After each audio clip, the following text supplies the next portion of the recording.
And here we are once again. Aloha, friends, dreamers, shifters from all across the world, throughout the internet, in the present moment, and of course in the future present moment.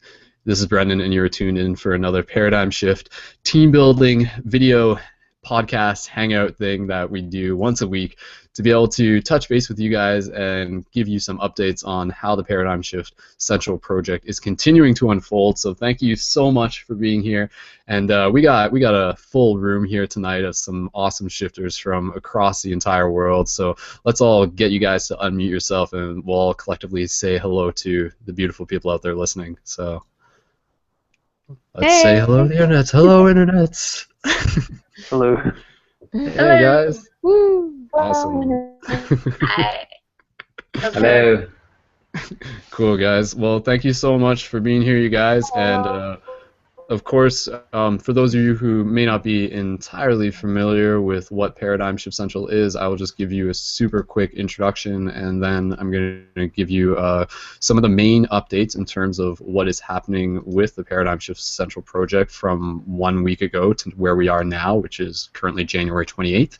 And from there, we're going to get to know a little bit more about the shifters who are joining us here tonight, with the idea in mind that this is really about team building. This is about us being able to practice talking to each other, to be able to practice having conscious conversation, metaphysical conscious conversation, and really talking about ways how we can continue to be able to help be the change that we wish to see in the world. That is a huge part about what this project is about encouraging and inspiring each other as a, as a team, but as like one consciousness to keep doing what we can to make a difference in this world. So as I mentioned, my name is Brendan, and I am with Paradigm Shift London, Ontario, Canada. And the whole Paradigm Shift project is something you can check out at paradigmshiftcentral.com.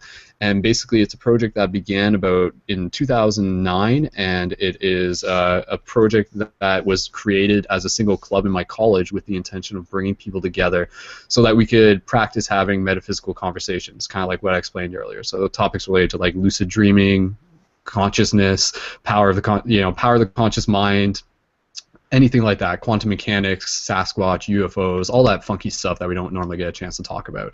And then through that, it has continued to evolve through the website and through the use of media. And now there are over 50 Paradigm Shift communities across the globe, and that number is kind of in a fluctuating basis, but we're working on solidifying it as we continue to move forward. And of course, there are shifters all over the world, and shifters are people who are actively helping assist in the shift in consciousness, and that can be through things like free hugs, planting seeds, and of course building the Paradigm Shift communities, which, as I mentioned, are really just about the simple idea of having open-minded discussion and meditation circles. So in addition to that, it is a conscious broadcast network. So I went to school for television broadcast, and I like the idea of being able to help bring people together and using the power of media to get ideas out there, and really being able to turn Paradigm Shift Central into a platform for all of us to be able to share our voice, whether it be through these broadcasts, through the radio shows that we do, the global meditations that we do and most recently did, and that's something that I want to touch upon because the last one was a huge success, and also all sorts of other cool stuff. So if you want to get involved, the other thing I will say is that this is really something that we're turning it into the idea of a real-life game, a real-life video game. And the way how you play the game is by being able to help assist in the shift in consciousness and by being able to help create conscious media. So if you want to get involved, you can go to the main website at paradigmshiftcentral.com and sign up. And it's an awesome opportunity to be able to be a part of this bigger unfolding story, and it's really cool. So thank you so much for everyone who's tuned into this, and of course for you guys who are joining me here tonight in the Hangout. So in terms of the main updates that I'll just hit upon real quick, if you go to the main Paradigm Shift Central website, one of the coolest things that we have within the entire project is the idea of the global team map. And the global team map is actually something that I've intended on building for a really long time, and it is only just until recently that we've had everything in the right place to sort of bring it into actualization. So if you guys are listening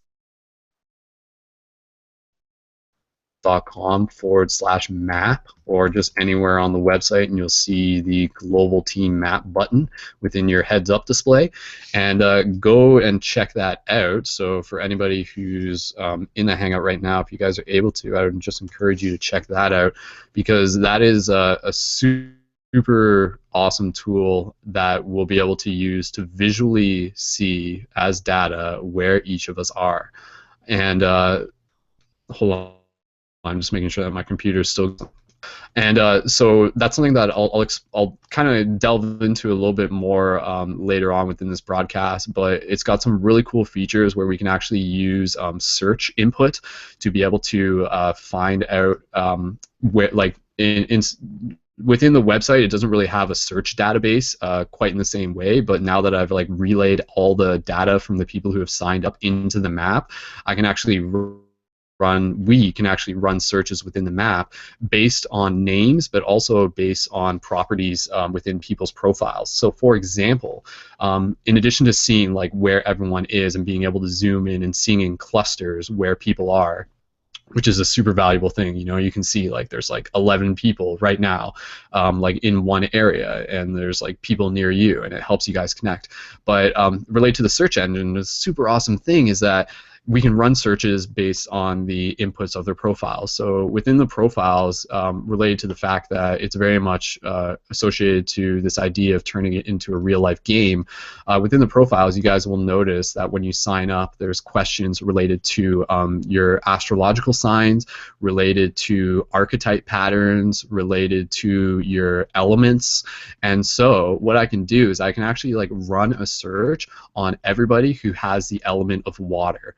And then I can just type that in, and then it will show me on a global map where all the water element people are, which I think is like an incredibly awesome thing. And again, I can run a search on people within the archetypes. There's people who you could have selected modern ninja. So I can literally type a search in on ninja, and it'll show me all the people who associate themselves with ninjas.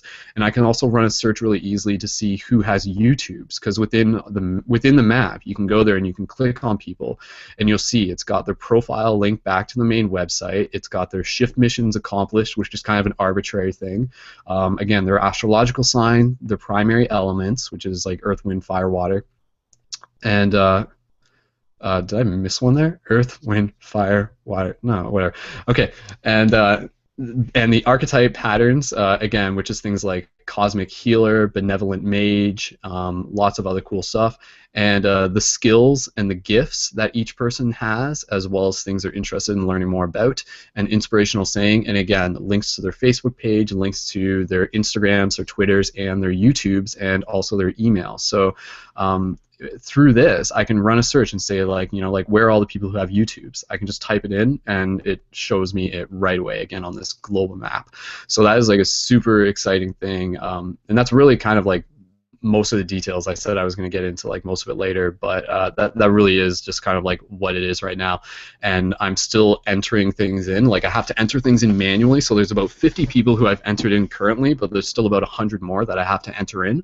So that's like one of the things I'm working on right now. And that's something where, you know, just imagine how any of us will be able to use that in the future when we're doing things like traveling, or even if we're just looking to find out who's near us. So, I mean, you know, like EJ, who is joining us here in the chat tonight, you know, like because of the map, I was able to say, like, oh, like, EJ, you know, like, there's a couple people who are actually, like, not too far away from you, you know? And so, like, now, because we can visually see it, it'll create those opportunities to be like, hey, you know, maybe that person's someone who you could meet up and do, like, a free hugs event with, right? So it's got a lot of potential, and it ties in also with the potential for the Paradigm Shift Love Tour, which is something I'll talk a little bit more about later. But, you know, it's a basic idea where it's my intention to travel around and to like meet up with you guys, and collectively we can travel and we can go from place to place, help start up paradigm shift communities, and do things like free hugs, and really just like document this story and make it very exciting, and using the map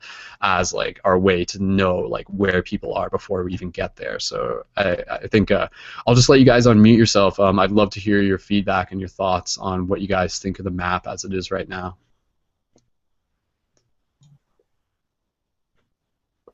So yeah, just go ahead. Anybody who wants to respond or Epic, share some thoughts. epic, epic. Yeah, Can you hear me now? epic. Corey, we can hear you. Just try and speak up. Your mic's a little bit low.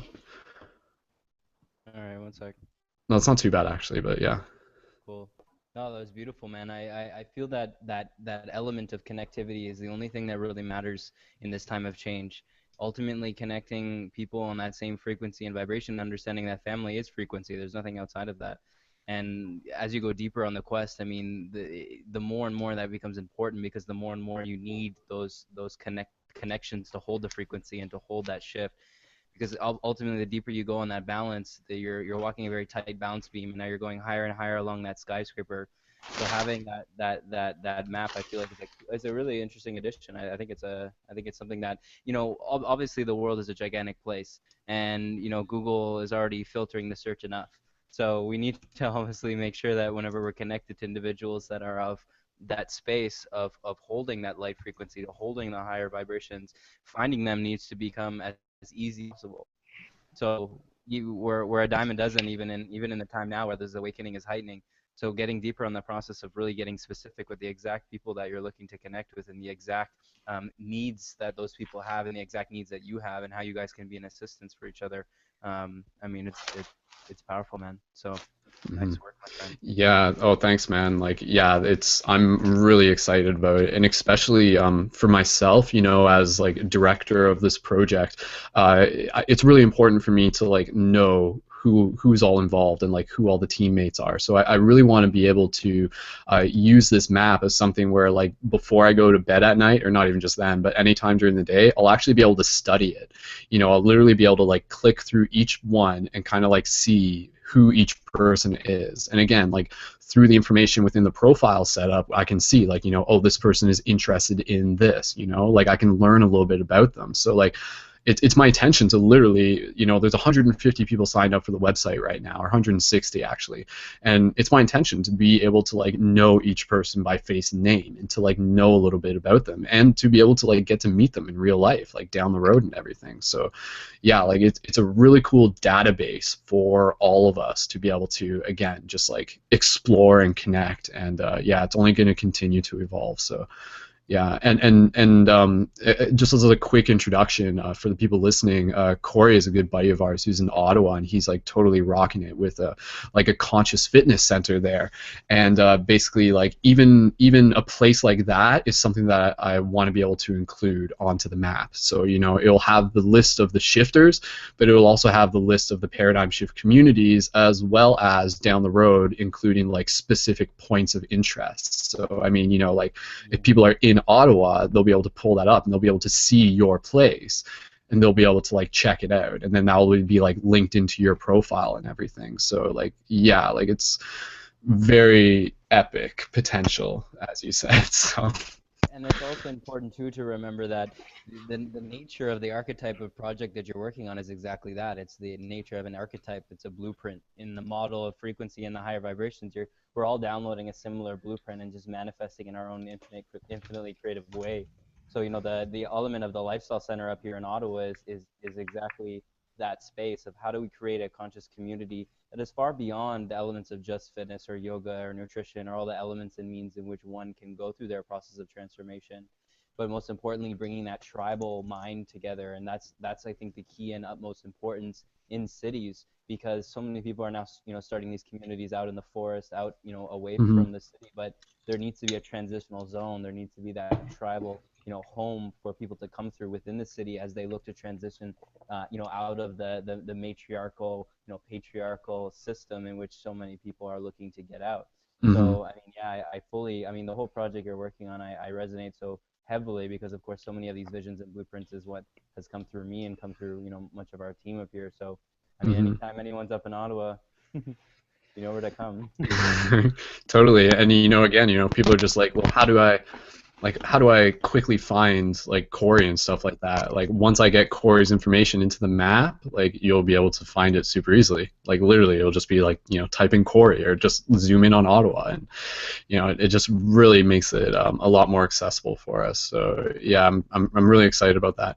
And again, like what you said, this project is you emphasize like it's really about community, and like so much of that is like it is like 100% it's about community, because I think, you know, when we're looking at, oh sorry Corey, you're getting some like pops coming through your microphone, FYI. I don't know if you're like touching it on your shirt or whatever. Yeah, quite cool. But yeah, no, just emphasizing this point, and then I just want to open it up to hear some more thoughts on this, and then we'll go around. There's just one other update I want to share, and then, you know, we'll go through our team updates and introduction sort of thing.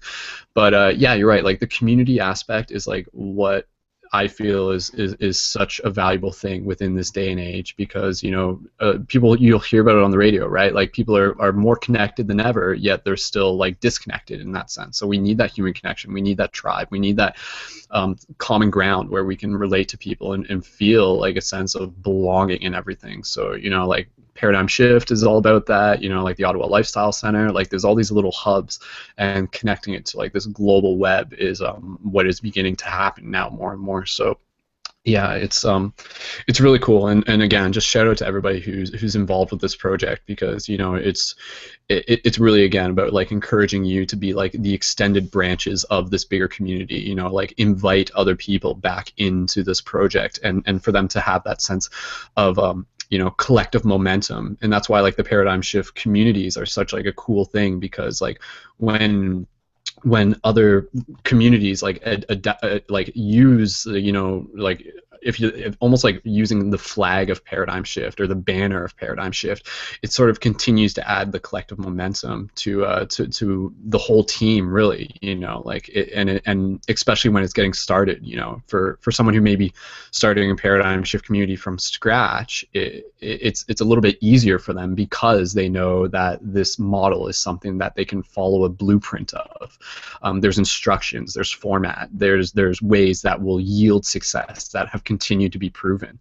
And again, you know, it's that simple idea that if it can happen somewhere, it can happen anywhere. And so like that's, again, so for all the people thinking about starting up a Paradigm Shift community, just, you know, sign up for the website, get involved, send me a personal message, and we'll be more than happy to like help you walk through it. You know, if you have any questions, let us know. Like this is really, and then again, you know, it's about you like creating that Paradigm Shift community, and then you connecting with that person who, prior to you doing that, like felt isolated. They felt like they didn't belong. They might have felt like what you felt like months ago before you connected with this community, and then you continue that branch of outreach of love and compassion, which is really what this is all about. And, you know, just bringing all of us back into that.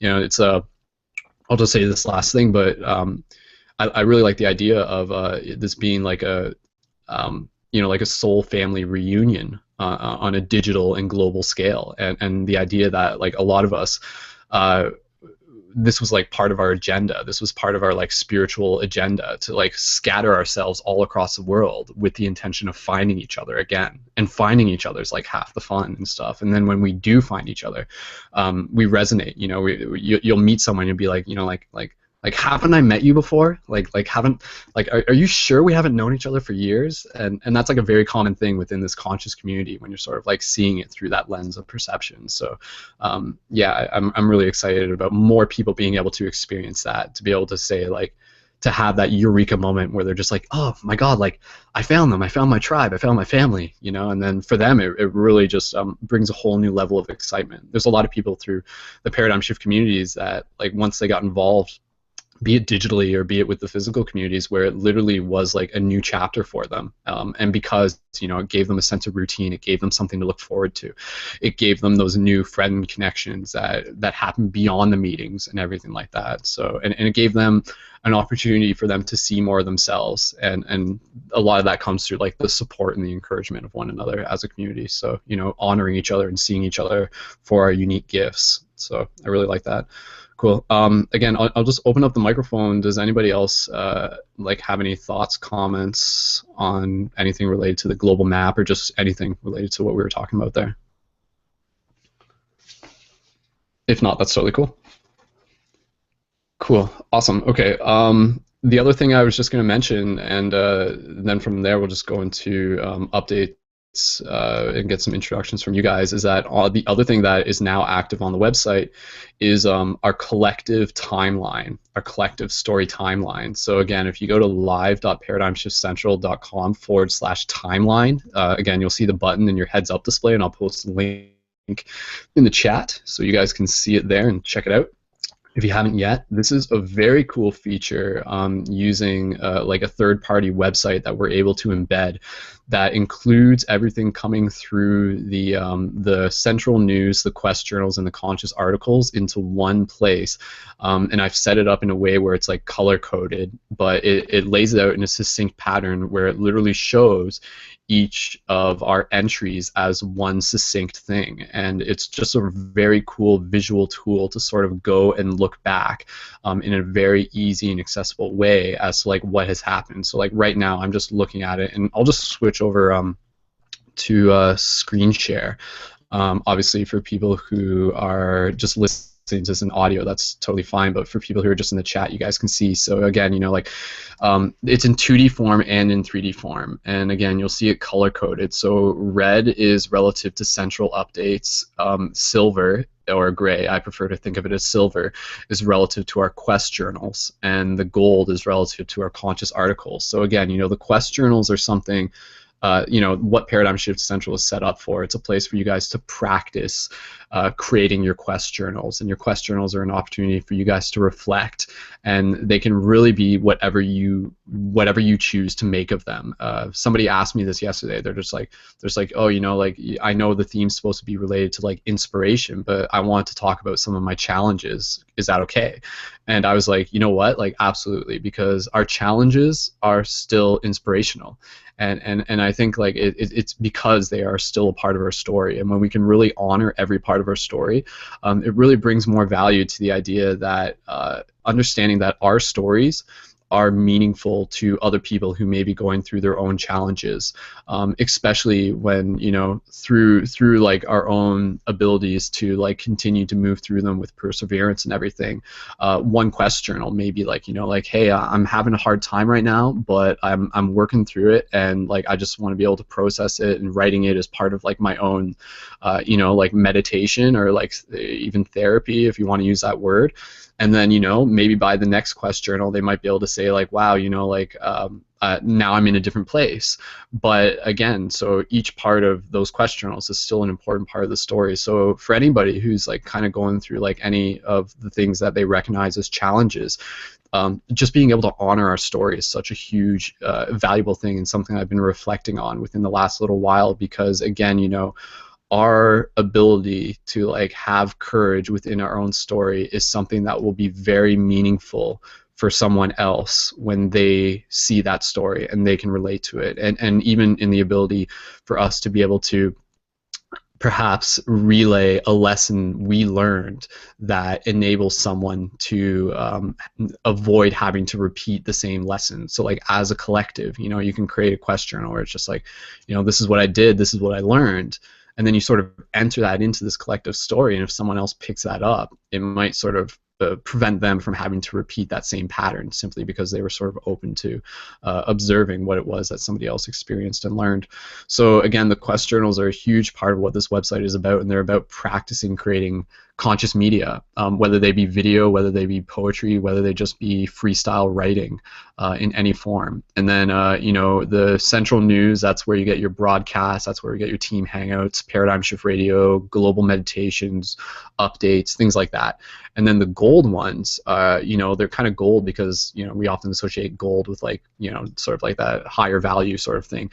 But in this, it's more just sort of like a crystallized intention is what the gold represents. So the gold is going to be more rare, and the gold is our again our conscious articles that we're intentionally creating to be able to share with a global audience in a more specific pattern. So whereas a quest journal, you might sort of like write it, and it'll just be like something, you know, it might not even edit it too much, and it'll just really be more sort of for you and forever you want to share it with. Whereas a conscious article is something that you're creating with the intention of it being shared with a global audience. So it'll be a little bit more refined. It could involve like a specific video of a sort. So for example, the quest journal, the conscious article that I wrote back in July about the full moon. It's called Why the Full Moon is a Portal for Potential and How to Make the Most of It. That article I wrote in July, But then just recently, within the recent full moon on January 23rd, 24th, I shared it through some of the pages that we have access to, and it brought in like 3,000 new views to the Paradigm Shift Central website. Like, some people found out about this and are even tuning in now because that article reached them. And again, just to give you the broader picture of this, is that when any of our content through Paradigm Shift reaches an audience, it's something that brings in viewership and audience for all of us. Someone might come in because they saw one article, but then they'll go into our timeline and they'll start browsing and they'll see your article, they'll see your entry in that sense. So yeah, so that's really cool, and just for visual reference, I'll switch it over to 3D so you guys can see. So again, it's just kind of like a really intuitive way to be able to browse and sort of go through things and really take a look and be like, holy crap, like we've done a lot already. Like there's already like over 100 entries within the website since we began it and stuff like that. Like it's it takes a while to actually scroll back. So kudos and shout out to everyone. And again, everyone's welcome to be able to get involved with this. This is our collective digital space to be able to practice expressing ourselves and creating conscious media with intention. So very cool. So yeah, I think I've really already said just everything I need to say on that, but I'll just I'd love to hear from you guys if you guys like have any thoughts, reactions, feedback. Like, I think it's pretty cool. What do you guys think? Can we find a word other than epic to The describe it? layout is very clean, visually pleasing. It's easy for people to access. If somebody's looking for something specific, the pictures are great. I love it. Mm-hmm. And it has a search engine too. So let me see. Oh, nice.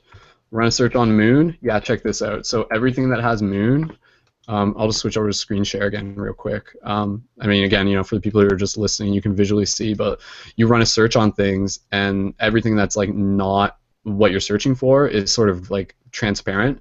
So I can run a search on moon, and then I can go and see like, oh, there's another article on moon. And then when you click, because I haven't done that yet, so when you click on an article, it will actually like give you the full write-up minus any YouTube video. So you can actually like, So cool. you don't even have to actually go into the articles to read them. You can actually read them there. But then when you click find out more, like that's when it will jump you into like that person's article, and then you can just like check it out there. So yeah. So I mean, like I'll just give you another example. Again, go to the search down here, and I'll run a search on synchronicity. And what do we got? So yeah, already I can see there's 10 entries with synchronicity, and I can see them on the timeline. So again, like between the global map, things are getting very intuitive for the project in some really cool ways that I think are just kind of like the new frontier of how to be able to navigate things within a digital space. And that's like a big part of what this project is, So okay, and I'll just stop rock there. Okay, cool.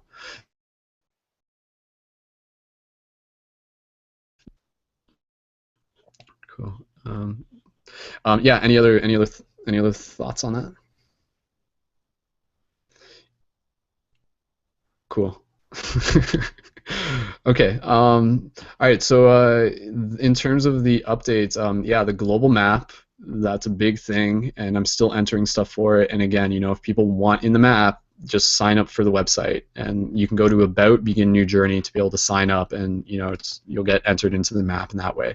And the timeline's super cool, and I encourage you guys to just browse that on your own time, and know that it's there, sort of thing, and share it with your friends or whatever. And then the other news that I'll just say real quick again is going back to the global full moon meditation. That was a really good success. We had 323 people tuned in live for that broadcast, and it was interesting. Bianca, you had actually forwarded information about what the angel numbers were for 323, and it was like very like relative to where the project was at in that moment. So I thought that was kind of cool. So again, 323 people tuned in live. Information, it was that. Totally encourage you guys to go back and check it out. Tony, you said my sound is fading. Guys, am I coming through okay? Am I lagging a bit? Check. I noticed a lag. Is it clean? Yeah, it sounds like it was. It happened sometime. Am I coming through okay now though? Yeah. I presume so. Yeah. Okay. Cool. Yeah, it was probably just momentary. Yeah. So no, just reiterating, the global meditation went really well. You know, it literally opened up a lot of hearts. For those who haven't heard it yet, you can go back and listen to it. Again, you can find it through the main website. Just look under the podcast links. And if you want to, if you feel like time traveling and healing and crying and being inspired, then it's a good meditation to go back and check out. And thanks again for you guys for helping support it and getting the word out. Because again, a lot of people found out about Paradigm Shift because of those global meditation broadcasts, which is part of the reason why we do it. It gets an experience out there, but it also connects people with the community and gives them that invitation to be involved. Does anybody have any comments on the full moon meditation? I mean, I'm just kind of curious who here might have been tuned in for it, or what you guys might have thought about it. I was there. I cried. EJ A lot. cried. Yeah, so did I. It was powerful. Mm-hmm. It was. It was. whole lot. Yeah. A whole lot of Bianca, yeah, sobbing. you were there. Yeah, I fully enjoyed it. That was amazing. That was Cool. amazing. Cool. Yeah, like it was good, and and there will be more meditations like that. And I mentioned in the last broadcast, with future meditations, part of the idea is that I want to be able to have people other than myself hosting the meditations. So I know Michelle Infinity, who's been in the past broadcast, she expressed interest in it. But if anybody else would like to host the meditations in the future, please just let me know. Again, as a collaborative broadcast network, that's what I would love to be able to see more of, is just getting more voices, and everyone's kind of got their own style for meditation. So I think that would be a really cool thing. So, yeah. Brandon, did you Or Joel, go ahead. Did you plan like the entire sequence, the layout of the meditation that you played out on that full moon night?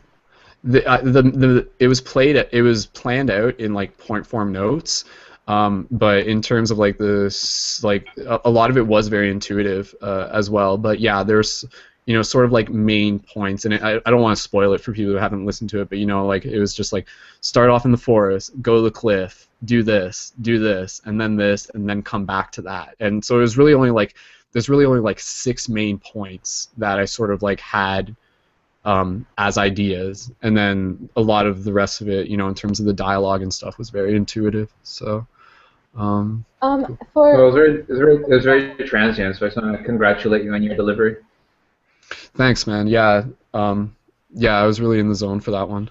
Alina, you were saying? I wasn't able to go, but for anybody like myself who wants to see it, where exactly do we go on the site to access it? Yeah. Okay. So again, in terms of the layout on the site, the quickest way you can access it is in your heads-up display. Your heads-up display is what I refer to as like the menus at the top. Sorry, Corey. I'm just gonna put you on mute for a second. So the heads-up display at the top, where you'll see like those red and white box things, and then there's like the one that says Paradigm Shift Radio Broadcasts, and it will show you the most recent broadcast there, and then you can actually like right-click and download on that.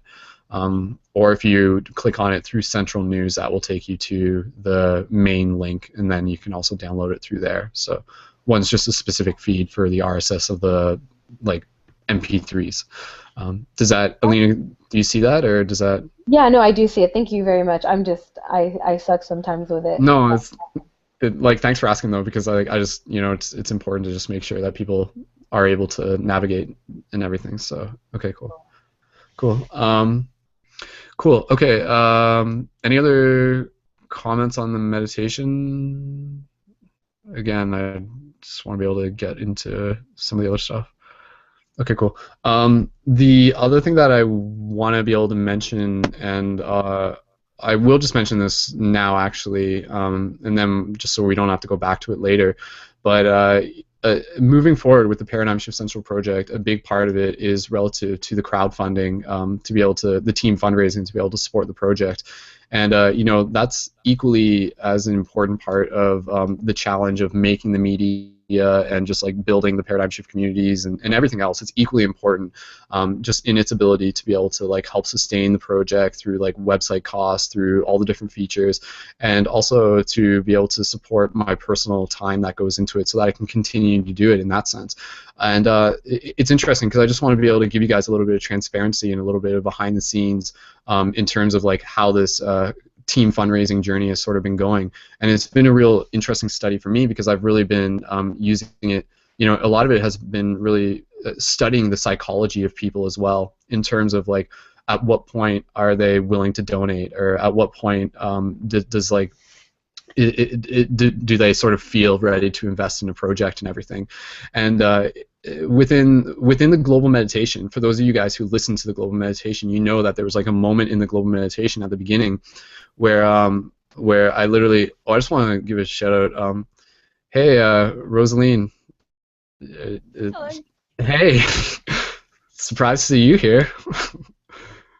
Yeah, I just saw it on the internet, so I thought. Awesome. Well, welcome How you to the Hangout.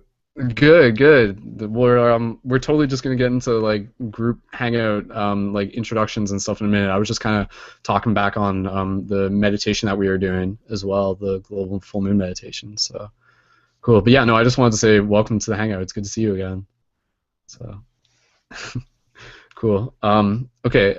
Okay. So what I was just saying relative to the fundraising. So because this is really about all of us, you know, the fundraising is something that is going to take a team in order for it to succeed, and it's a challenge, but it's also a very important learning experience. And you know, I've tried a variety of things, and now I've decided on a form that I feel is going to be like the most successful form for multiple reasons, and one that I'm actually the most excited about. But just to give you guys again a little bit of a transparency in terms of like why I've decided to sort of switch formats. During the global meditation, you guys would have heard that I sort of gave a preface, and I was just like, you know, okay, for everyone for listening to this, like if you want to donate afterwards, like here's the links to go donate. And I literally said, you know, this broadcast is the meditation broadcast, but it's also like a fundraiser as well. And in that sense, you know, just encouraging people to be like, hey, you know, if you got value out of this, donate a couple dollars or sign up as a monthly supporter. Lo and behold, out of that broadcast, like I said, there's 323 people who were tuned in live. One person donated after that, and that was our friend Zoe, and she donated $15 for like a one-time contribution sort of thing. So I mean, in the past, like that's not the first time that's happened, and in the past, like when that would happen, after the global Jedi meditation, like that same thing happened, where I was just like, you know, I put my heart and soul into this broadcast, and I was just like, all right, and if anybody wants to donate, you know, like please do so to be able to support future broadcasts, and no one donated, right?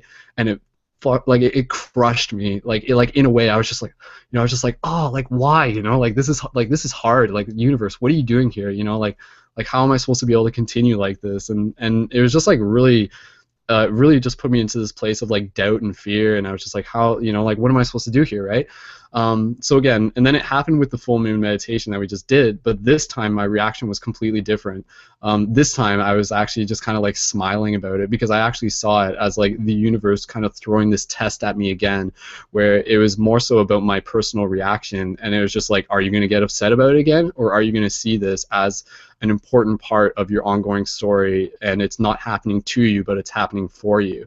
And I was just like, all right, you know, like what's that? Like no one donated? I'm just like, oh, like so it goes, you know, like that's what it is and stuff. But again, you know, like obviously like raising the donations is passionate for me, because it's about the longevity of the project and being able to sustain it and being able to do the awesome things like do the paradigm shift tour and stuff down the road. So this is what I'm getting into, whereas the new format that we're working with the global team fundraising is actually quite radical in terms of like traditional modes of fundraising, but I feel is actually something that makes it more exciting. And the basic way is it still functions around the idea of micro contributions. So, you know, I understand that a lot of people, it's challenging for them to sort of donate monthly amounts of like $10 to $20 or anything like that. So what it is that we're doing is still focusing on the monthly micro contributions, because that is really what will add up to this. So if people are still able to donate $10, $20, that's awesome. But if people are still able to donate $2 or $5, that's equally important. And the incentive behind it has changed, Whereas before it was just like I was setting it up where I was just like, hey, like if you really like this project and you feel it in your heart, then just like donate just because, and I'll give you a 25% bonus on buttons.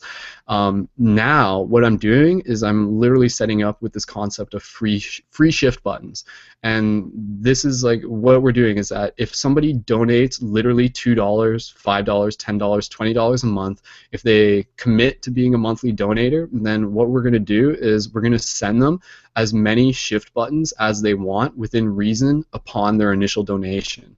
So for a lot of people, this actually like gets them more engaged with the idea of being able to donate, because sometimes donations are hard for people because it's that, again, going back to psychology, people are more resistant to the idea of just like giving money. It's hard for them to give money away. But if they can like get something in return, and especially something of physical value, then it's way easier for them. They're like, oh, okay, that's totally cool. So again, if you were a person just hearing about this, if I were to tell you, hey, if you pay me like $3 now, I'll send you like $40 worth of shift buttons, and I'll pay for the shipping, just to be able to like, also because the shift buttons are going to be able to like get them involved with the real world game aspect of this. Because in terms of the game aspect of the Paradigm Shift Central project, the shift buttons are a key part of it, because there's something that give people the opportunity to like connect with people in that day-to-day reality where they can wear the buttons, they can be recognized by other shifters, they can plant them as seeds. I've used them, like I've literally given away like thousands of them over the years, and they connect people with the project, and they got the website on them. So in that sense, there's this sort of like radical shift where like I'm committing to investing like a lot of the resources, financial and time, to be able to create a hell of a lot of buttons with the intention of being able to send them out to you guys, again, for the people who like are able to donate on that monthly contribution amount. So like literally like we'll be giving away like thousands of buttons out of this, but the outcome is that we get X number of people who are signed up as monthly contributors, and then like through those monthly micro contributions adding up, that is what allows us to achieve our goal of sustaining the project in that long term. So like it might cost me like $1,000 to like run this type of crowdfunding team fundraising, but in the long run we'll be able to sustain ourselves. And so like to me, like that's like a really radical way of doing it. Again, but from the point of the universe, it actually makes sense. It's this idea that the more you give, the more you get. And I like the idea of being able to give the shift buttons to people, because again, it gives them the tools, and it gets them excited. And then also like once they sign up, they also get like a 25% bonus on future orders. So I'll give them, they sign up for $5, I'll send them 30 shift buttons, and then they'll use those 30 shift buttons, and then they'll say like, wow, that was really fun, I want to get some more of those, and then they'll just order more from the website with the 25% bonus that they already have. So that's kind of like this, again, whether you're using the word entrepreneur or whatever, like that is kind of the idea that came to me from source, like through meditation, that I'm like, all right, if nothing else has worked up to this point, this is what will work. It will be by giving people like so much stuff that they'll want to be able to be involved, and it'll invest them into this project in a very practical, physical way as well. So that is a very exciting part about it. And again, I just want to get your guys' thoughts on that, your reactions to that, like gut and heart reactions. And the other thing, and this is something that I haven't actually expressed too publicly yet, but there is a bit of pressure involved with the fundraising, specifically relative to the potential of Journey to Lucidity 4 happening. Again, Journey to Lucidity 4 is like the full-length movie out in the Lucidity Festival that I filmed for the past 3 years, and it's coming up in April. But it really is, at this point, it's on the fence. Like it could either happen or it may not happen, depending on the success of the fundraising. And like to me, like that's actually pretty scary, but it's also like part of the motivation to make sure that this can happen, because I know it can happen. Like I know there is that reality where definitely I'll be able to go out to California. And again, the reason to going out and filming during to lucidity is because like those movies, and I'm going to be working on the third one very soon, and you guys are going to see the teaser trailer for it very soon, but those movies are like as powerful as like 10 global meditations, you know, like, and that's why. So again, it's not oh, let's raise money so that Brendan can go on a vacation and go to California. It's like, no, like, let's raise money so that as a team we can help bring these movies into manifestation so that we can collectively share them with the world. So like that again is like part of the motivation. So like between now and literally the next 30 days, like I am, you know, like putting out the call to the universe to be able to like assemble all of our efforts to like build the spirit bomb, you know, like it's kind of like Goku when he was like holding up the spirit bomb and he's like calling on like the elements and everything. Like I'm calling on you guys, I'm calling on the community to say like, this is possible, this can happen, I'm gonna give you guys like so much in return for it. And again, you know, like through monthly micro contributions, that's something that I feel like everyone can do. Like, you know, $2 a month, if that's the minimum for you, then that's totally cool. $5, $10 is sort of the asking, and then like $20 you get like extra bonus, and $30 you get even more extra bonus. So yeah, like I'm kind of like shaking right now because it's still like kind of like a nervous thing to talk about, but yeah, like this is collectively, this is like us being able to do it. So again, I just want to open up the microphones to you guys. Does that, first of all, does that make sense? And if you guys have any questions and any heart gut reactions to all of that and so forth. So I'm shaking because I'm going Super Saiyan. Yeah. Yeah. What do what do you guys think about that? Well, first off, I agree with the whole Super Saiyan thing. I got you.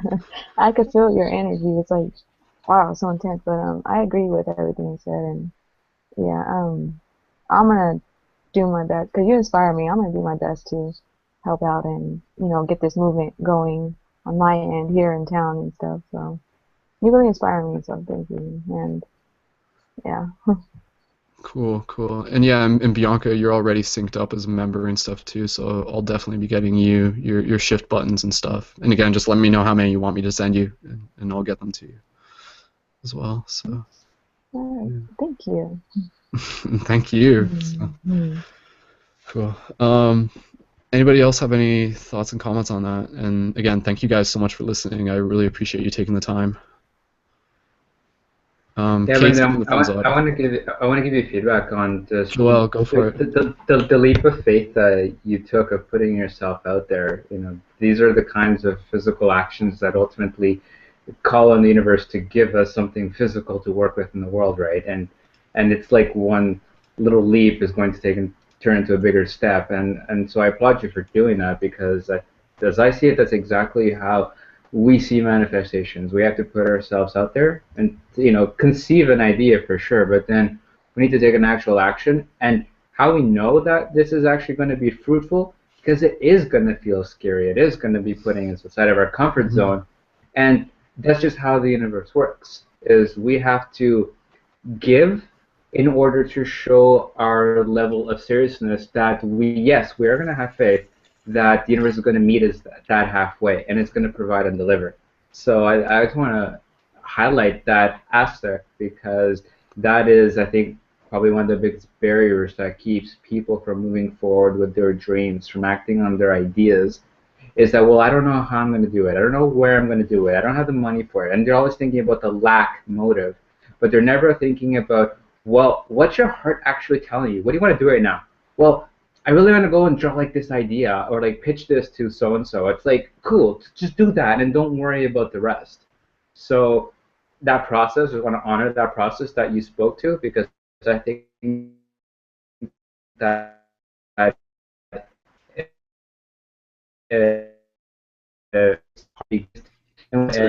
Joel, you're breaking up there. Just repeat that last 10 seconds.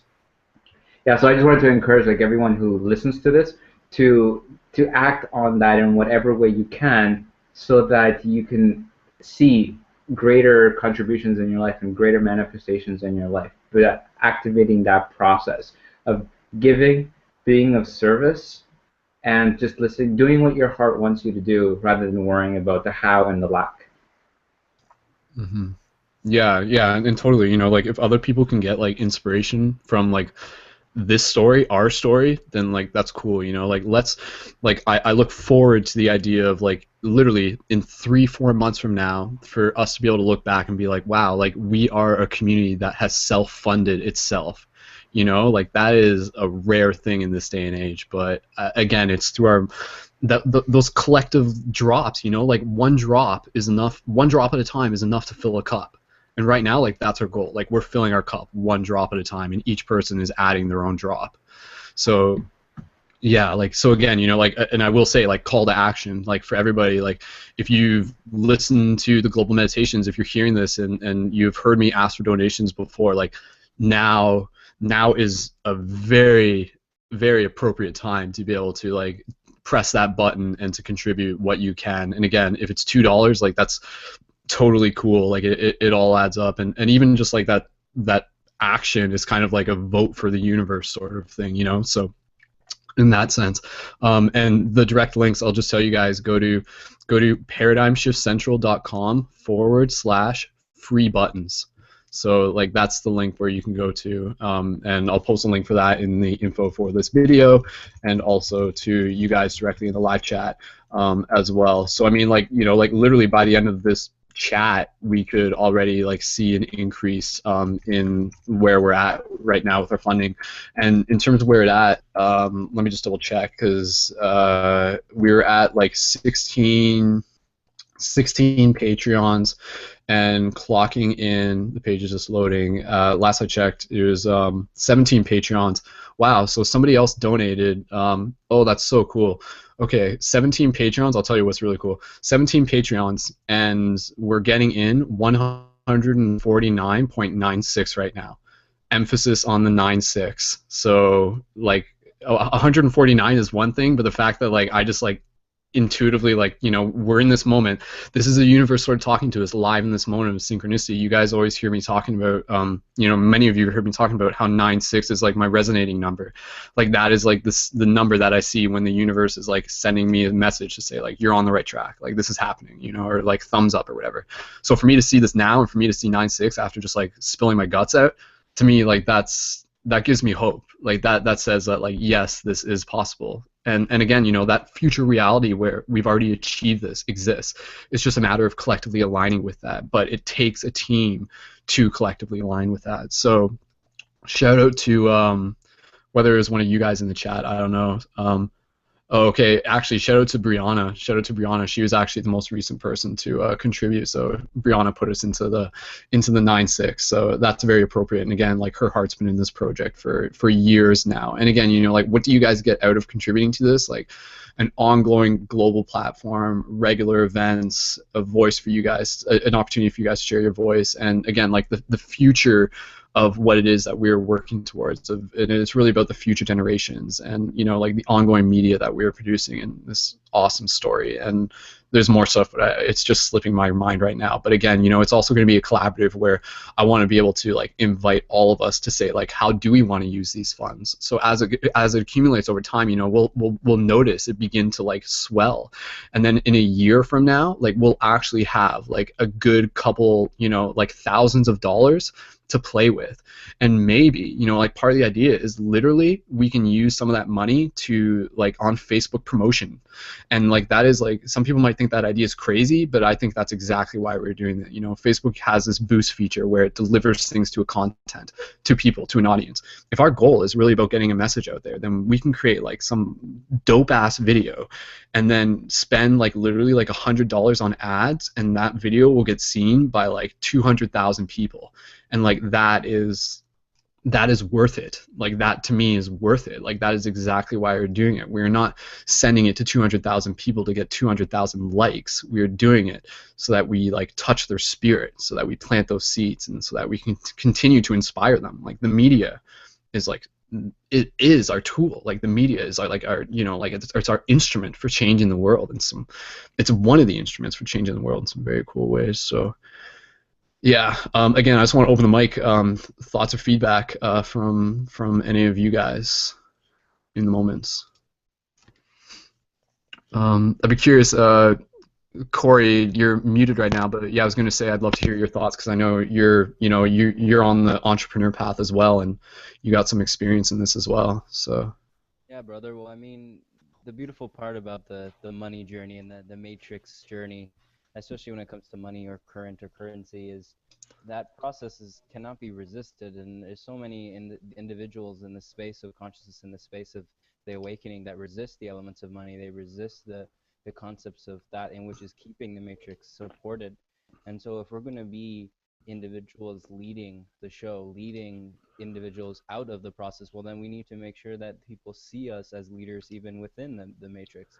If yeah, we're running things ourselves, then people are ultimately going to think that they need to run as well. And no one needs to run from anything, because the more we're running, we're just running from ourselves. So that process of entrepreneurship and spirituality, I feel, is so connected because it's a process of infinite creativity. And if you're in your space like you are in creating videos, creating content, creating the features on the website, the process of current will easily flow to you because you're so focused on your ability to stay in that rooted space of love. So the currency will always make its way to you. And I mean, for myself, I lived in our commercial space for 8 months, paying rent with credit cards in our lifestyle center when my business partner first left at an abrupt time. I had a mattress and a George Foreman in the middle of a commercial space on a busy street. And this is ultimately where my awakening happened. And the process of understanding the nature of entrepreneurship and the trials and tribulations that it makes you face is your doorway into the abundant life, not only internally, but externally. So, I mean, you're on the path. Everyone else in the space is on the path. It's just simply, where are you resisting that concept of business, money, entrepreneurship? And how can you use that as a doorway into the elements of your spirituality and into the space of creation that is ultimately going to keep you in that space of love for forever, for that infinite time. yeah. So I fully resonate where you're at, man, because I've been there, been in that space. It's not an easy one, but it's the process you need to go, and you already know you're on it. So just keep flowing, my friend. For sure, man. No, and just sort of like wrap up on the topic, unless somebody else has any thoughts. Shout out to Chris. Hey, Chris. Welcome to the Hangout. Like a lot of people, they will within the spiritual community will often push away the idea of like working and touching with money at all. I think when we can actually see money again as an energy, but actually see it as an essential part of particular spiritual journeys, it sort of gives us a chance to sort of realize that like it's less about the money, but it's more about like again us overcoming our own challenges and becoming better manifestors within this reality. Like for me, like manifesting money has been like one of the most challenging things with this project over the years. But what happens when I am able to like find a way to make it flow? To me, like that is like saying that like if I can achieve this, what else is there that we can do together as a team and everything like that. So that is like, yeah, that is like part of how I'm seeing this. Again, it's less to do with the idea that it's like money, and it's more to do with the idea that it is just another obstacle to overcome, and like that is like why it's worth giving that attention to and being able to help find like creative ways to go about doing it. So yeah. Somebody else unmute themselves, or somebody else want to? Joel, go ahead. It's just a fun play on words with money. If you look at it as mon in French, which is mine, and why, you can look at it as my why. My why. Oh, that's interesting. Yeah. Cool. Okay. Yeah. Any other thoughts from you guys on the crowdfunding? Like, if anybody even wants to like just message me on the side. Again, like I want to be able to take time to talk to people and like find out like what they're comfortable with and everything like that, because I think it really is about a comfort thing in terms of what people are comfortable with contributing. So whatever works for you guys is, I just really want to honor that and everything. So yeah, but again, call for action. Now is an awesome time to be able to do it, and you guys will get some dope free shift buttons in return. So cool. Okay. Yeah. Any other thoughts on that? Otherwise, let's get this party started. So, okay. Corey just dropped out, I think. But okay, cool. So no other comments on that. All right. Cool, guys. Okay. Well, thanks so much for listening. in terms of the team building hangouts, this isn't particularly the usual format. I don't intend to always sort of like go so long without being able to like get the talking stick over to you guys. But now that we're at this point, we will be able to continue to move forward and really just use this as a space to be able to connect and get to know one another. So. We still got a few people here in the chat. We got Bianca, we got Christopher, we got Eric, we got Joel, we got EJ, and we got Kay, who I could have sworn was about to go to sleep an hour ago. We got Rosaline, and we also got Tony, who may or may not have a microphone. But thank you so much, guys, for being here. Yeah, okay, so we'll go through like again, like introductions and updates, and basically what this is a chance for us to be able to share with each other, but also the global audience, to like put our voice into a part of this ongoing story, seeing these recordings as documentation of the evolution of consciousness, and to be able to like help to be able to establish a relationship between ourselves and all the people who are listening to this. So we'll just sort of go through things and get you guys to say like who you are, where you're from, and some of the things you're interested in, and what the shift looks like within your city, within your community, in any ways that you might be actively partaking in the shift in consciousness, be it, again, personal studies, hermit mode, art, creativity, gardening, anything sort of that nature. So if anybody wants to volunteer to go first, I'll let you guys sort of pick for yourself. Maybe Joel, do you want to go first? Yeah, I'd be happy to jump in and just kind of piggyback off of the themes that you were talking about, because in these last 2 weeks, I've taken the similar process of, well, if I have a passion or desire to want to do something, to create something, it all started off as just this idea in my mind, right? And it really took small baby steps that felt good, that felt safe, that okay, I can handle this much. And just doing that has brought me to today, actually, where I decided that I was going to initiate a meetup, an account with the meetup.com website. And an idea came to me yesterday that for a very long time, personally, I've been holding off on sharing my gifts with the world in a more practical and local level. And for me, that's really a lot in the realm of holistic health and well-being, and practices that I've both intuitively learned and practically trained in. And I thought, I've been so like kind of scared about owning up to the responsibility of sharing those things, that I was checking in and asking, okay, Hart, what feels good to you to get yourself out into the world and doing that? And so I thought, okay, I like bringing people together. I like the idea of community, and I can't shake the feeling how suburbs of big cities are so often neglected in terms of having spaces or community or just any kind of holistic anything. I look outside and mostly, streets are desolate. People walking around, still a lot of zombie-likeness. There really isn't anything innovative going on, and for a while I wanted to see that change. So I decided, okay, the concept that I created for the meetup page, which I initialized today, was an exchange for practitioner exchange.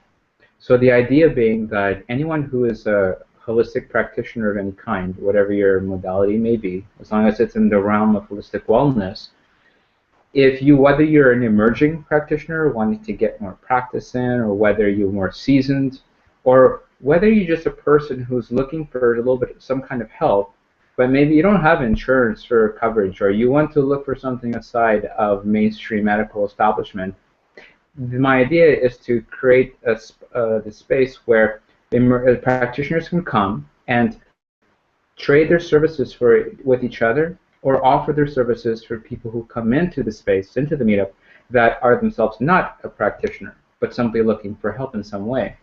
And so in that way, each meetup would look different depending on how many people are there offering a service, how many people are there looking for something. And in this way, everybody wins, because the practitioners are getting to exercise their gifts and perfecting their art.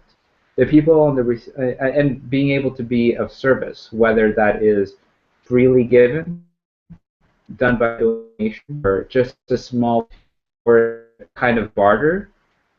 The idea being that we don't have to limit this exchange to any barrier that money often brings up. So let's say I want to offer a holistic treatment, depending on who I am servicing that day, if they don't have an income, then perhaps they can just donate whatever they can, as opposed to, well, my fee is $20 to do this for an hour with you. And so it can be very individualistic. And opening such a group, it would be just kind of like a sharing circle where everyone states their intention of what they would desire, whether they're there to give something or asking to receive something. And then just and you know, I haven't even thought or looked at yet where I'm going to do this. I just thought, you know what, I felt good to get to this point, and I know this feels good.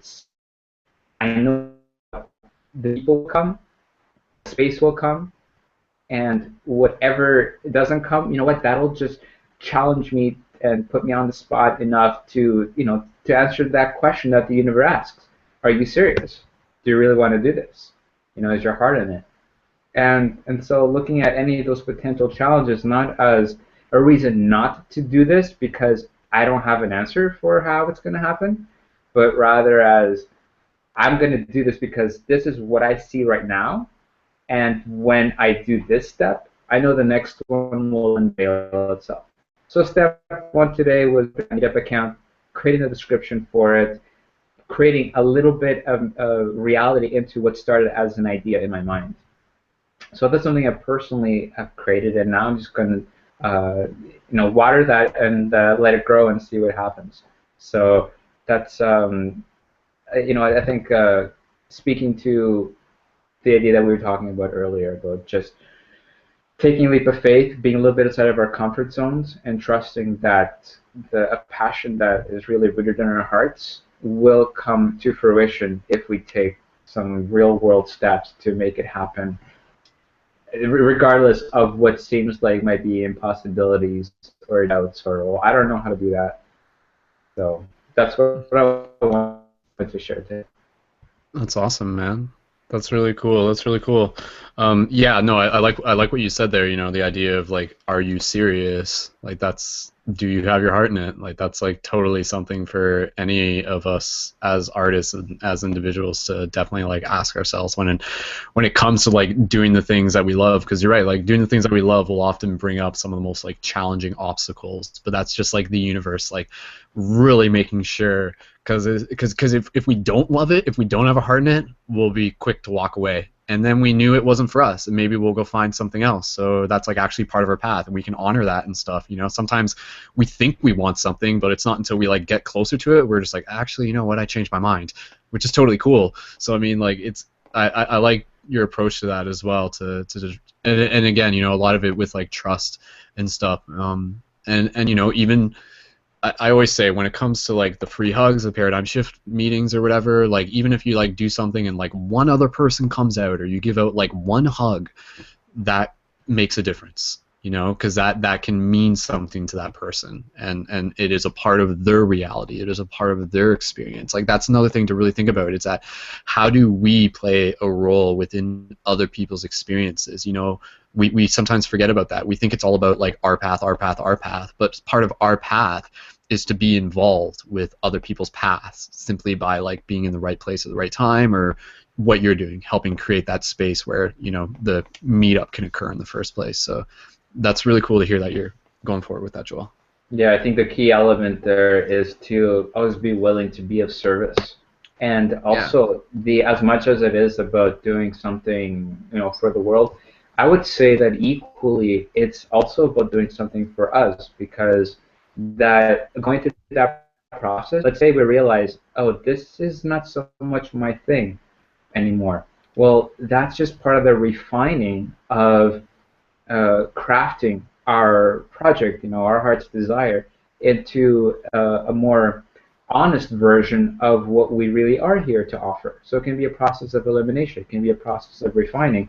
So it is, I would say, just as much about us in our personal development as it is to what we are ultimately gifting and being of service to in our community. Mm-hmm.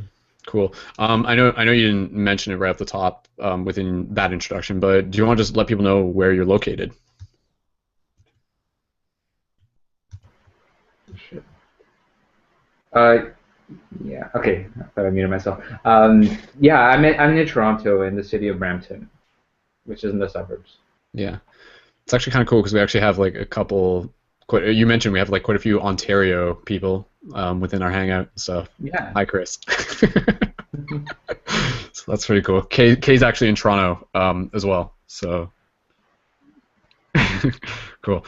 Awesome. Joel, was there? We'll kind of wrap this up into like our introduction updates as well. What would your intentions be for the coming week/month for yourself or collective? Sorry, you broke up. I need you to say that again. What would be some of your intentions for the next little bit for yourself or the collective?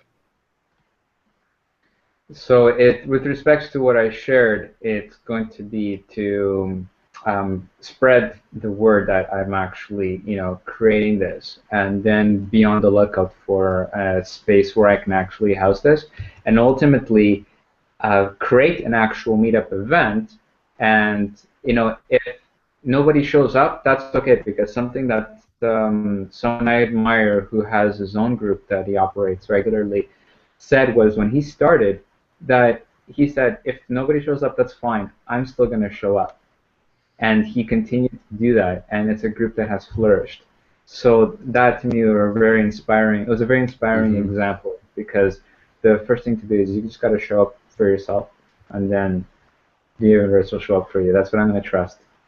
Yeah. Oh, dude, and like, yeah, I learned that same thing from Paradigm Shift, and I relay that to any of the admins is that there will be moments where maybe no one will show up, but maybe again it will be like that one person. But the key to doing these type of meetups is routine and consistency. Maybe people will hear about it that first week that you put it out there, but they might just be busy. And then if you don't do it the next time because no one showed up the first time, they'll just be like, "Damn it, but I really want to go." So again, it's having that open door format.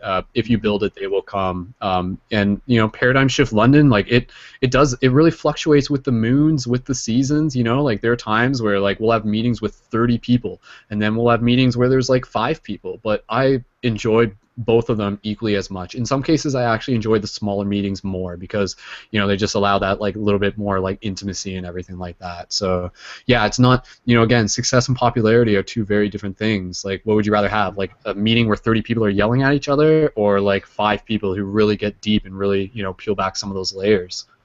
So the universe the universe knows what it's doing, and the people who show up are the people who are supposed to be there, kind of thing. So that's part of the beauty of it, really. Yeah. Thanks, brother. Yeah, and then again, yeah, you're right. Like like your role is, as you said, to get the word out there and sort of like do it creatively. Like if you just like create this thing, but then don't tell anybody about it, that's on you. So like there's ways to get it out there, and even if you're doing like free hugs on a street corner with pamphlets, because that's what's working in lots of places that you can put stuff in. So yeah. Oh. Sorry, Joel, did you have anything else that you want to add in? Or There's about like 30 seconds of lag there, and I don't know if it's still lagging, but no, yeah. I shared my piece. Okay, cool, awesome, man. Well, no, that's really cool to hear. I'm really looking forward to hearing how that goes for you. Do you have a name for your thing that you're doing? Yeah, I did. I'll actually post it in the. I'm gonna post it here in the chat link. Okay. Like, what? Can you tell us what it is? What it's called? I would, but it slipped my mind all of a sudden because I went through a couple of renditions. Okay. That's cool. But yeah, and again, like with anybody who's thinking about making meetup groups, like if you want to call it Paradigm Shift, whatever, that's totally cool. But you don't have to call it Paradigm Shift, So whatever. But if you want to use that name, you're more than welcome to. So, but the concept, shifting consciousness, is there. So. Yeah, cool. Okay, well, again, Joel, thanks for that update, and we'll pass the talking stick around and see who else we get to meet. Cool. I just want to say hi to Rosalind as well, so because she came back. So hello.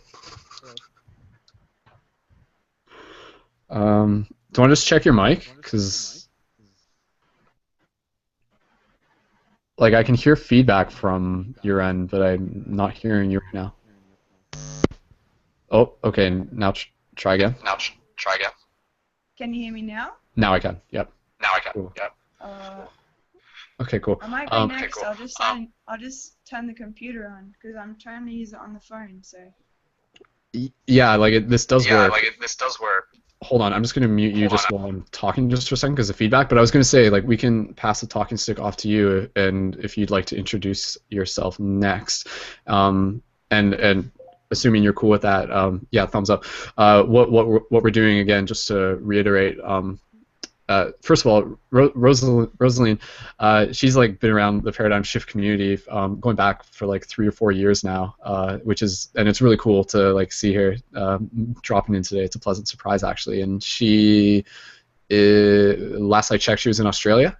She may still be in Australia, but anyways, she'll introduce herself. But just for the people out there, Rosalind, just say who you are, where you're from, some of the things you're interested in, what the shift looks like where you are, and ways that you're helping take part in the shift in consciousness. And again, be it personal, hermit mode, inner work, transformation, or creative work such as art or physical hands-on community stuff. So with that said, I'll pass the talking stick over to you. And again, it's really awesome to see you here. So.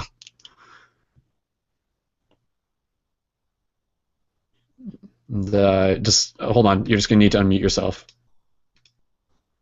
because I can't unmute you. So. There we go. Yep, you're good. Okay, good. Hello, everybody. I am currently in Cairns, Australia. It's about 30 degrees heat. It's unbearable at the moment, but the reason I live up here or moved back up here is because all around the area, the Daintree and stuff, there are communities of people living on organic permaculture farms, and everybody's welcome all of the time to come and help out and work. And there's a huge spiritual community up this way in Cairns. There's the markets and stuff, but there's just so much food, fresh organic food up here. And yeah, I sort of forget where I was going, but that's part of the reason why I live up here is because of the abundance of communities. And about 2 years ago, when I came to Cairns for the first time, we met some people and helped to start a community from fresh. And they just had some land. They had a rose farm that got taken down by a cyclone, and we basically just went there and started cleaning out the shed. And now it's a fully operating, self-sustaining farm that grows its own food, its own fish, chickens, eggs, and they make their own money by selling the things they make. And it's all sort of working towards reforestating the land back into food forests for because it's tropical rainforest up here. So you can literally walk through the forest, especially an established forest, and pick boxes and boxes of fruit for survival. We sort of just drink out of the rivers up here.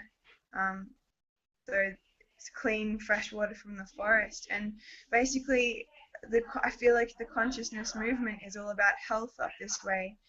And it's all about having really healthy people all gathering together to do community events. And there's a lot of this sort of stuff happening, talking circles and stuff, and communities even in the city where someone has a lot of land and there's literally 20 or 30 strange future people walking around trying to make changes, or however you describe them, mainly growing vegetables. But it's you don't get as many people up here in the summer because it gets so hot. But yeah, so I'm want to be part of community gardens, and propagating community gardens and getting like approvals eventually. I imagine to get a block of land in every town down the coast of Australia and just start a community garden, and eventually the people will take over that, and because I guess I got the idea from a community garden in one of the towns in Australia, because I guess I've done the nomadic thing for the last 2 years, traveling with no money, no technology, just with random synchronicity of the universe, hitchhiking and stuff like that. So I've seen a lot, and I've met a lot of people that are really conscious, without even going to many festivals yet. And the community garden in Mullumbimby, Australia, you just get a lot of homeless people walking around. Like they come and they can have a salad, and there's chickens there, and it's like $1 for an egg. So it's not only a place to feed homeless people and people in need, but it's also a place where a lot of spiritually minded people gather. And just having those gathering points on the map, like just, I guess it sort of it makes synchronicity happen more, because you just pass by and you meet someone that you never know, or you know someone there. And I guess there's a bit of a community of travelers in Australia, and it's really amazing the way it all links up. Like people migrate like animals without even realizing it. They're all going to the same place at the same time. And yeah, I really want to sort of get connected to the whole thing. And the people that I'm in contact with, they're all strict fruitarians. So they just eat fruit from the land, and they stay completely away from all of the like packaged food, anything like that. So these people are a community in themselves of fruitarians, with pretty strong beliefs. It's not easy to live like that, because it takes a lot of shattering away habits and stuff. But when you do live like that for a long time, as I did for 4 months, just live off fruit, I became so conscious and aware, and found that my gifts and spiritual abilities just were flooding back in through detoxing and stuff. So I guess I'll be focusing on like the health aspects of it all. Yeah, considering the amount of toxins in the environment that we deal with. But yeah, that's all I can really think of saying. So That's really. Oh, hold on, I have something to mute you while I'm talking to you for feedback. That's amazing. Like that's so cool to hear that. I think like over in the West, we don't hear about stuff like that. I like there are like sustainable, like self-sustaining sort of conscious communities here and everything. Oh, does your friend want to say hi? Hi. Is that one of your future friends? You can unmute yourself if you guys want to say hi. Go. You're muted right now, Rosaline. Rosaline, you're muted. There we go. Amy here is working on starting a community in Indigenous communities. So we're starting community gardens for Indigenous communities. So Hello. they're working in the kitchen right now. Who am I talking to? People all over the world. All everyone. Yeah, people all This over guy? the world. This guy. Hey. Hello. Where are you? We're in Canada, eh? Yes, Canada. You're in Canada. Cool. Whereabouts? Ontario. Ontario. Oh, cool. Yeah, I've got a couple of friends around there. Cool. You guys are cool. Yeah. I like the way that I'm set up perceives you. Did you want Funny. to tell us a bit about what you're doing? Yeah, tell them it's like a serious like conference thing. No, really. Oh, it's a It's not that conference. conference. It's like Oh, super sorry, serious. man. Like people are talking about what they're doing for the communities and stuff. Oh, cool. Awesome. I don't know. Yeah. You guys in Canada probably have a really similar situation to us with our Indigenous peoples and the way that our government treat them and that whole thing. So yeah, we have a really bad case of it here in Australia. It's not a good situation at all. But we have the remnants of like Christian groups and government enforced like what they call missions, where they put people in like sort of unreachable places. And I don't know, those people are sort of still living there. They've been there for a long time now, so they have community, that's their home. But we've got issues here where, just like basic human resources. So what do you do? It's not a priority for those basic human resources to be provided for those people. And one of those things, is like healthy, fresh fruit and vegetables. It's what we really need. Happiness and to survive and live. So what we are doing is applying for grants from local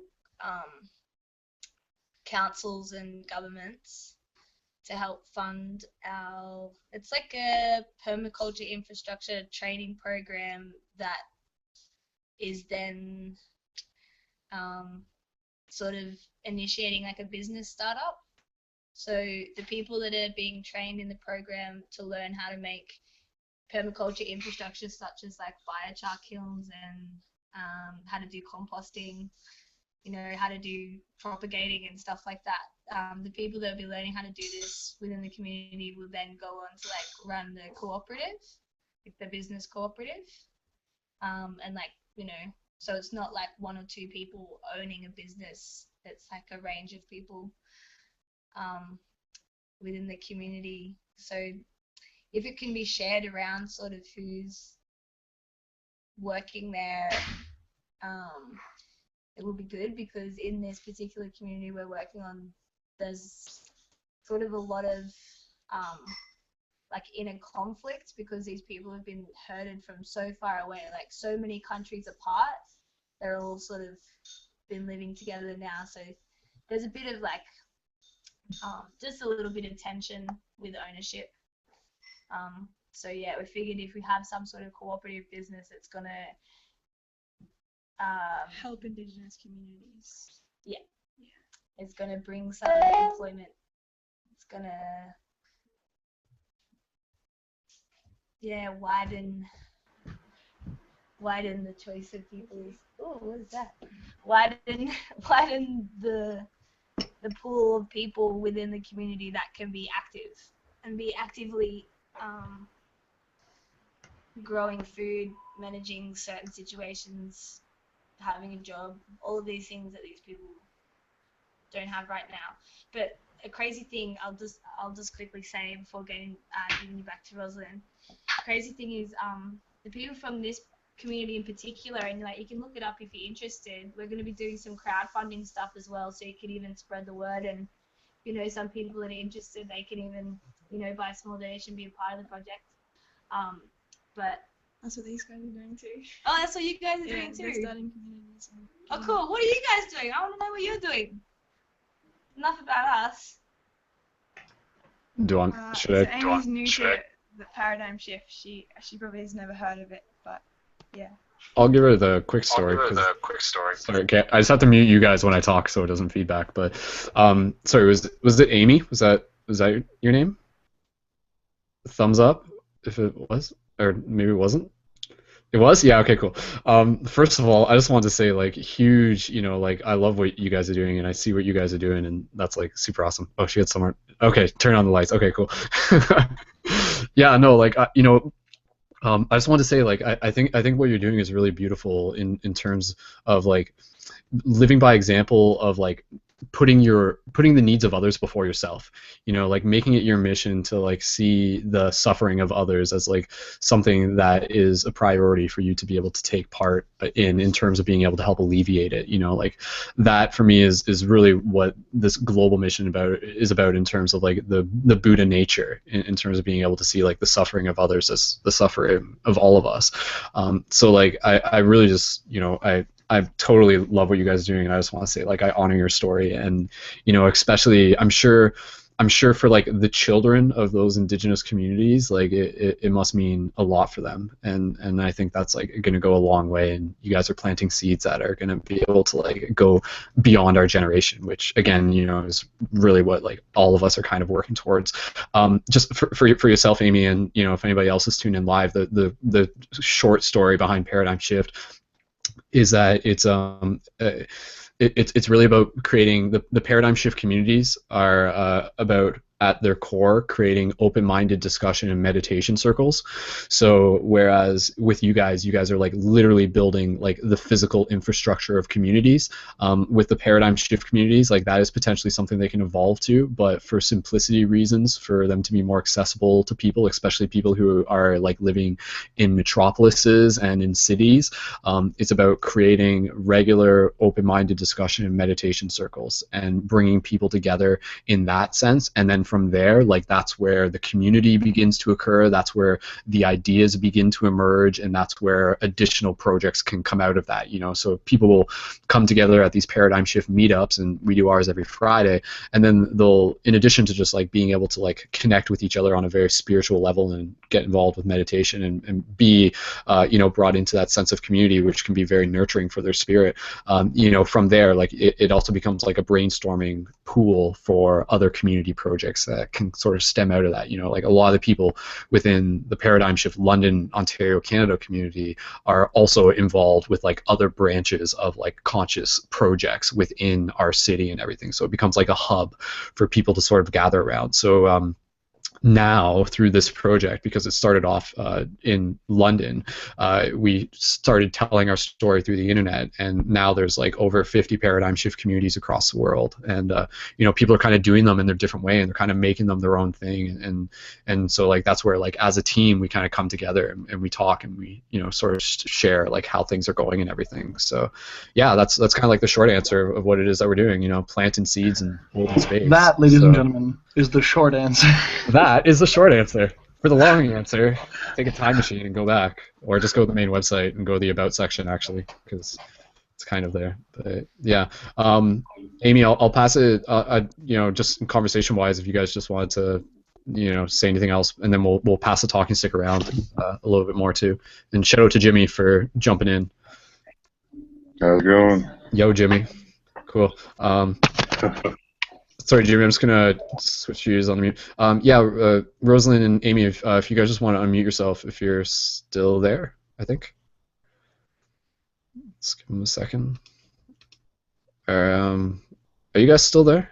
Like your image isn't showing up. Okay, maybe they are, maybe they aren't. Maybe they'll need to like leave and rejoin or something. Okay, we'll hear back from them in a second, I'm sure. Cool. Okay, yeah, I think they're just joining and rejoining. Yeah, so that's really cool to be able to like hear what's happening in Australia. How many people like have no idea what's happening in Australia because we're all the way over here in the West? Hands up.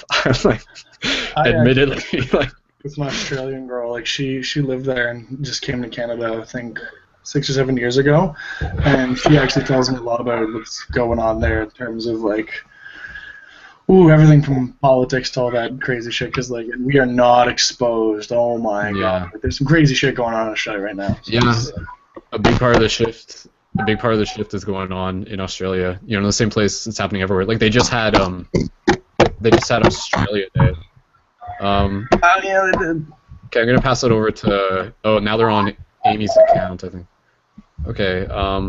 Sorry, Chris. Just mute yourself for a second, and we'll just pass it over. Okay, that was some sounds loud like dubstep. Okay, Rosalind, go ahead. Try talking. Testing 1, 2, 3. Yeah. Okay. Ooh, that's some weird noises. But yeah, okay. Just we'll just any other things that you want to share with the global audience, and also any intentions that you might have for yourself or the community that you want to share. Well, I guess I'm sort of new because I've been reading a lot of the paradigm shift stuff, but I haven't really been doing much according. It's hard to understand the whole question, but I guess what I would say is that for people traveling to Australia, these communities situated in the Daintree and stuff are for international travelers and anyone, so anyone can come and stay and learn and try the tropical fruits and stuff. But I guess, yeah, I guess it's all about bringing it all back to the natural state of this way. I guess the question, how are we involved in the shift, is by healing yourself, you heal others. So I guess, yeah, I'm just getting really involved in with a lot of friends that are doing a lot of good things together. So as well as Amy and her friend, a couple of friends doing this community project in the Indigenous community Yarrabah. There's a group of girls and friends living in Cairns also that do a community kitchen, and they all get free food from leftover from the markets, the stuff that can't be sold by the end of the market weekend because it's too old to sell. Even though it's still good, it's just like a day too old. So they usually chuck away buckets and bins full of food. So these guys save the food and they start up a kitchen project and feed everyone for free by donation. So there's a lot of that going on. It's very situated around food and healthy eating.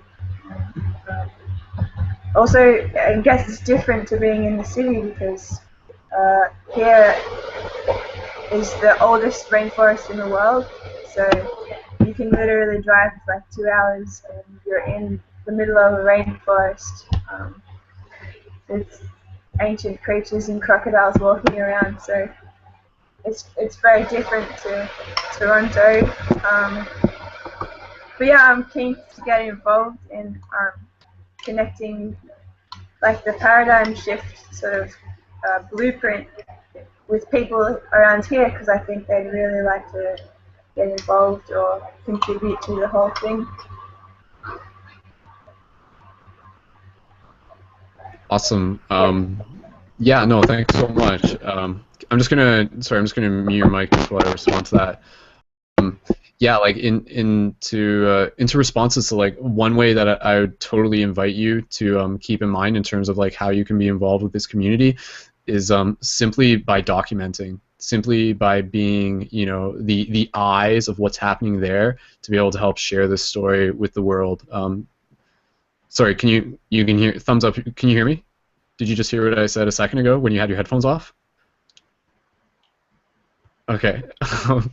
Okay. Okay. I'm just gonna repeat it anyways. But yeah, like the one way that you can totally like be involved with the paradigm shift community is like to be able to create media that tells the story of what's happening there. So, you know, even if you got like a camera phone, take a couple pictures of like some projects that you're working on, and then, you know, like message me on Facebook. Like I know through the main website you can post stuff there. I can help you get set up there to create like what we're calling the quest journals.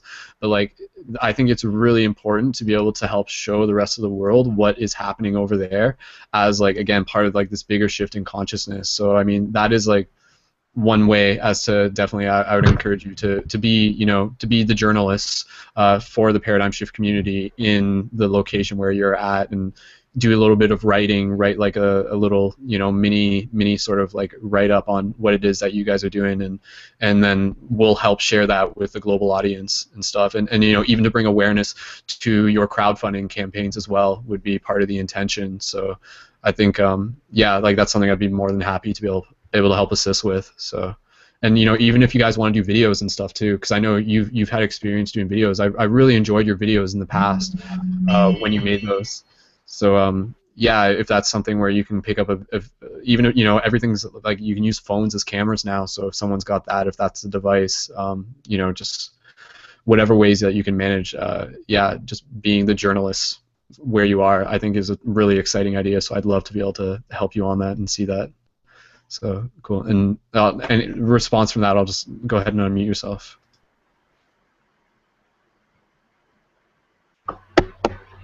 Yeah, I'd love to. it's been a long time since I've even owned a phone or had any.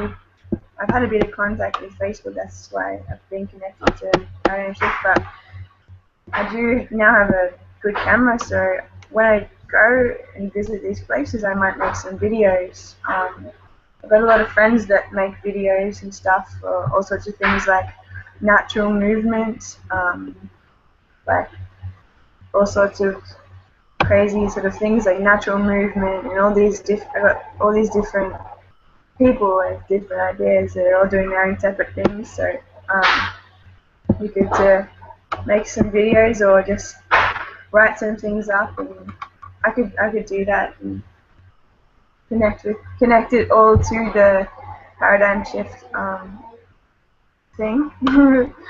But yeah, it's gonna take some work. So. Sure. Yeah, yeah. Like at the same time, it could be like very simple as well. You know, it may just be like something where it starts off as like a couple paragraphs and a couple pictures. But I think, yeah, like getting some videos, working towards that would totally be something. And again, you know, just to give you a little bit of an update with where the Paradigm Shift Central project is evolving to, like it's really becoming a conscious broadcast network. So like all of us are becoming conscious media creators. A lot of us are becoming conscious media creators, and then through the Facebook page and through other means that we have, you know, like you guys create a video and we'll help get it out there to thousands of people, and that number is only going to continue to increase as time continues to move on. So you know, I think being a journalist is literally a superpower in itself. We can use it to like bring attention to injustices. We can use it to bring stories of hope.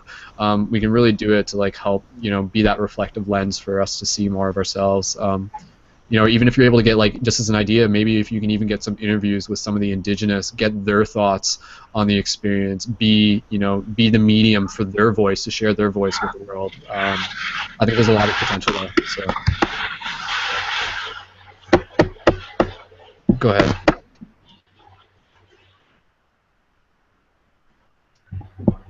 Sorry, did you want to respond to that, or?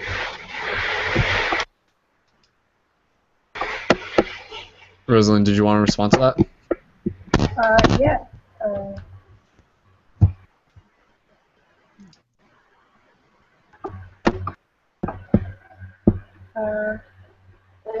Can you hear me? Yeah, yeah, we can. Yeah, that sounds good.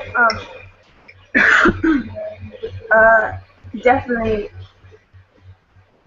get a lot of the people involved. I'm not too sure because about getting.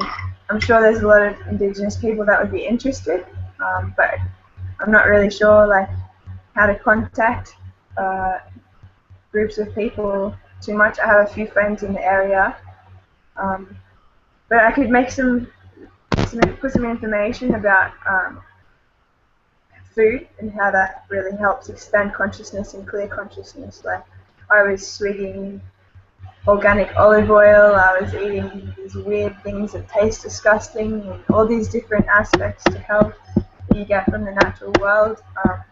I just have to say that I guess the whole thing will be describing how I went from being medicated by the system to deciding that I felt like I had so much pollution inside of me from that experience that I went to the opposite scale of everything and went and disappeared into the forest with these people who believe in this. So just how that affected my ability, I started to have visions, I started to dream more, everything. It just became more vivid just from this experience of cleansing the body and stuff like that. So, and there's a lot of people that do that here in the city as well. So it's totally possible to reach those heights of consciousness through food in the city as well. And you don't have to be far away in the forest. But yeah. I got something. Yeah, we heard those. Yeah, that's cool. And sorry, you can hear me right now? Yeah.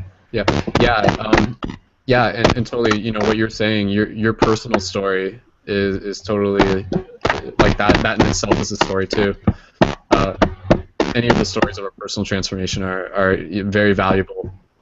So yeah, if that's something you want to write about and everything, or, you know, even if I'm just thinking back to some of your old videos, like where you do like some poetry and stuff like that. Maybe you could like write some poetry and go out into the woods and just film yourself and make it a really like a one-shot take, simple, keep it simple, right? And then That'd be fucking epic. Do it. Oh my god. cool. Like, it doesn't have to be something where it's like 50 different videos edited together. Like, you can start collecting videos, and then, even if that's actually things that we can actually work on editing together as a team, where if you might not have the editing software, we'll have a way where we can upload it, and then either myself or someone else can like take a crack at editing it, and it can sort of become like this ongoing mini documentary that could, depending on how big of a vision, but in the meantime, keep it simple. If you're thinking about doing some videos, but yeah, I really enjoyed your videos in the past. I will say that. So you have like a very good way of just like bringing out like a sort of a very ancient voice, I feel. So Yeah. Can you hear me? yes. Go ahead. Yeah, I agree that was really fun. But I did get very scared about being sort of, because I started those videos when I lived in a small town far away from anyone, and it got really big. I think I had about 8,000 followers on my blog. I think it was literally like 3 years ago. And I was connecting all sorts of people that were interested in spirituality all over the world, especially a lot of young people that were really new and I guess we're just beginning to touch the surface of the depth of it all. And I also was just beginning to touch the surface of the depth of it all. And so yeah, when that blew up, I disappeared. I went to India for 6 months and traveled in India. And when I got back and I looked at the internet, it just terrified me. It absolutely terrified me. I even had one random person that recognized me in India and said, "Oh my God, you're that person from the internet." And that scared me so much, like, because when I was younger, the internet was something different to real life. Now I realize, like, real life is the internet, and we're literally all connected. It's just, we're literally all on this earth together. We're just using the internet. And back then, the internet was this other world thing that didn't really exist really, but it was a way to sort of vaguely contact people. So that scared me a lot, the whole thing. But I would like to get back into it, especially recently meeting a few friends that were in the process of making videos, however small, about the community and stuff, and just how simple and easy it was just to be yourself. But yeah, so I really get scared by the whole thing, but I'm just building back my strength and courage towards sort of just accepting it and just thinking this doesn't. A lot of people can be affected, but that's not a scary thing. That's a good thing, so to speak. But although it could be overwhelming if you had all those people or whatever, it's probably not going to ever happen unless just by chance. So yeah, I'm all for it. Awesome, cool. Well, that's again, yeah, it's really great to hear from you. I think we've covered a lot of ground just within this conversation, so we'll pass the talking stick around. But yeah, like, that's totally awesome. And do you want me to include your Facebook profile into the information for this episode, or? No, my Facebook profile is nothing at all really. It's just okay. Yes, I gotta make some new things, so okay, it's cool, just my profile. Okay, no worries. So because usually with an episode, like, we just put people's profiles in, but yeah, just based on what you said, like, if you don't want to, then that's totally cool. So awesome, cool. Okay, yeah. Last, was there anything else that you wanted to say though, just before we pass the talking stick? No, I'm pretty excited to listen to others actually. So what you guys awesome. have to say. So I'll just sit here. Cool. Yeah. Awesome. Well, thanks again, Rosalind. It's really good to yeah, just like you and the whole community, to see you connected with like a lot of people. So it's really cool. Awesome. Okay, so with that said, yeah, I just want to of course, give a shout out to everybody tuned in and listening to this. You know, in the future, this is evident of the fact that people are interested in what it is that we're doing here, which I think, you know, says a lot. You know, people are looking to not only see something new, but also to be a part of something new. And this really is like a collaborative media team as well, which I think is a really cool thing. I will just say a lot of you guys probably saw a video just recently from a production collaborative project called Hit Record that recently went viral. Some of you guys might have seen that.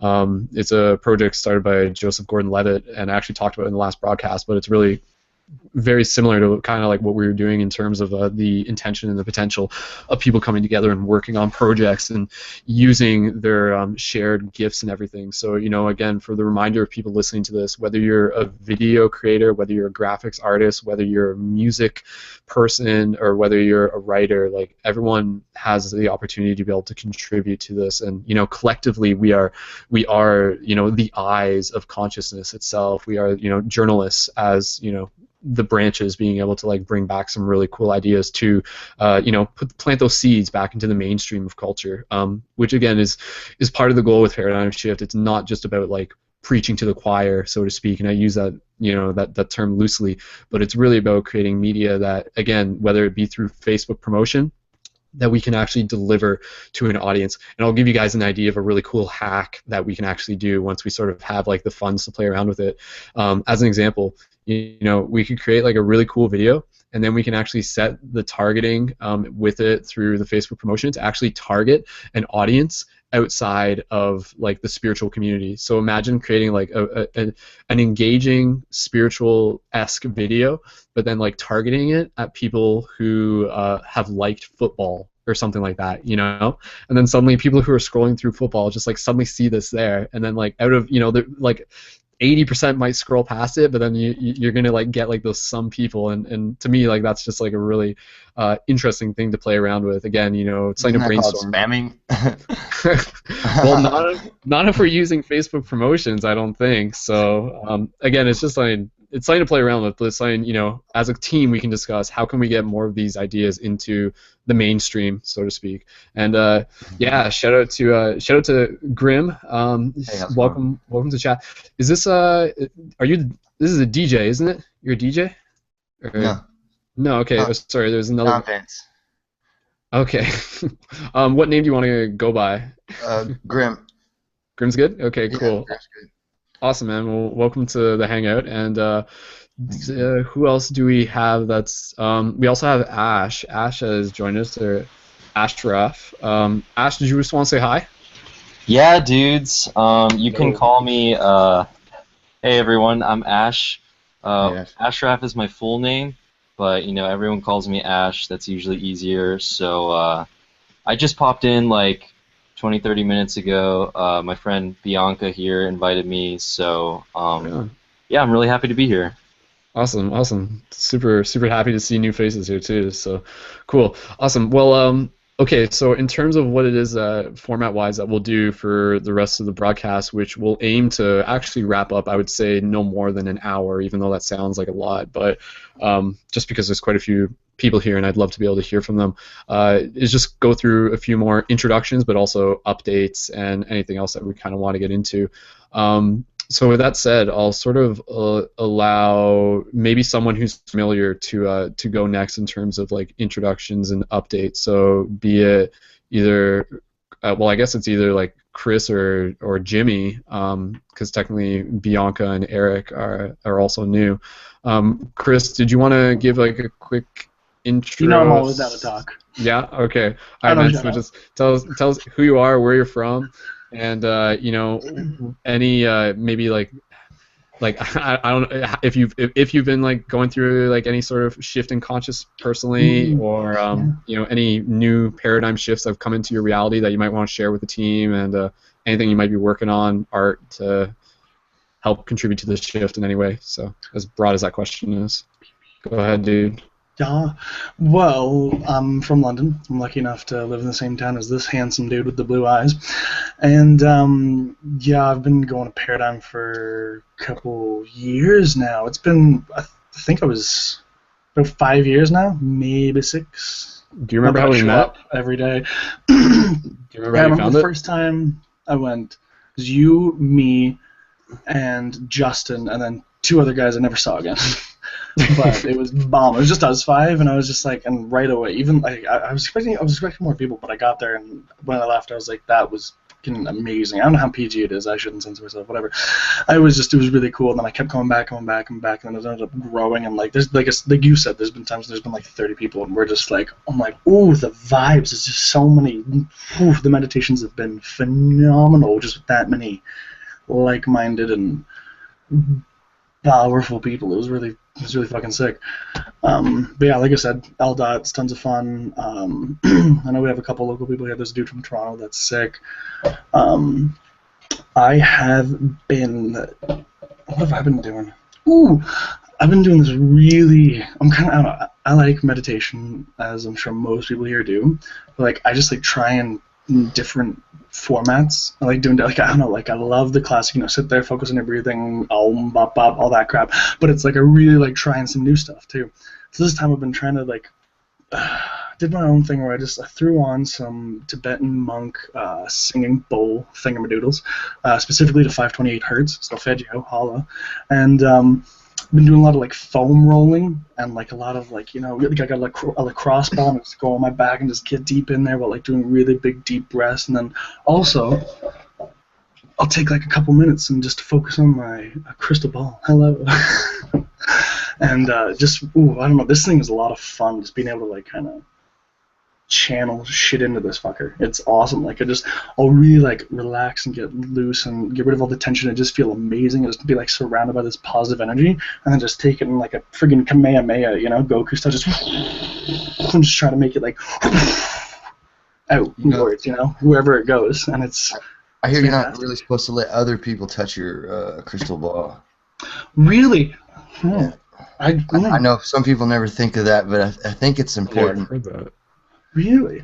Yeah. I want to look into that because like I love when people take it and they're just like, because this is everyone's reaction. They're gonna act it. They take it and they just go, oh, they just kind of like they take it and they just always like, make them hold it on a rag or something. Never let them touch it with their hands. I think it's something about the as far as if it's really working the way they say it does, then it's absorbing the energies from you and your energies so that you can retune to them and that kind of thing. So no, that's interesting. Yeah. Okay, I'm gonna look into that. It's like putting another person's fingerprint in your DNA. You know what I mean?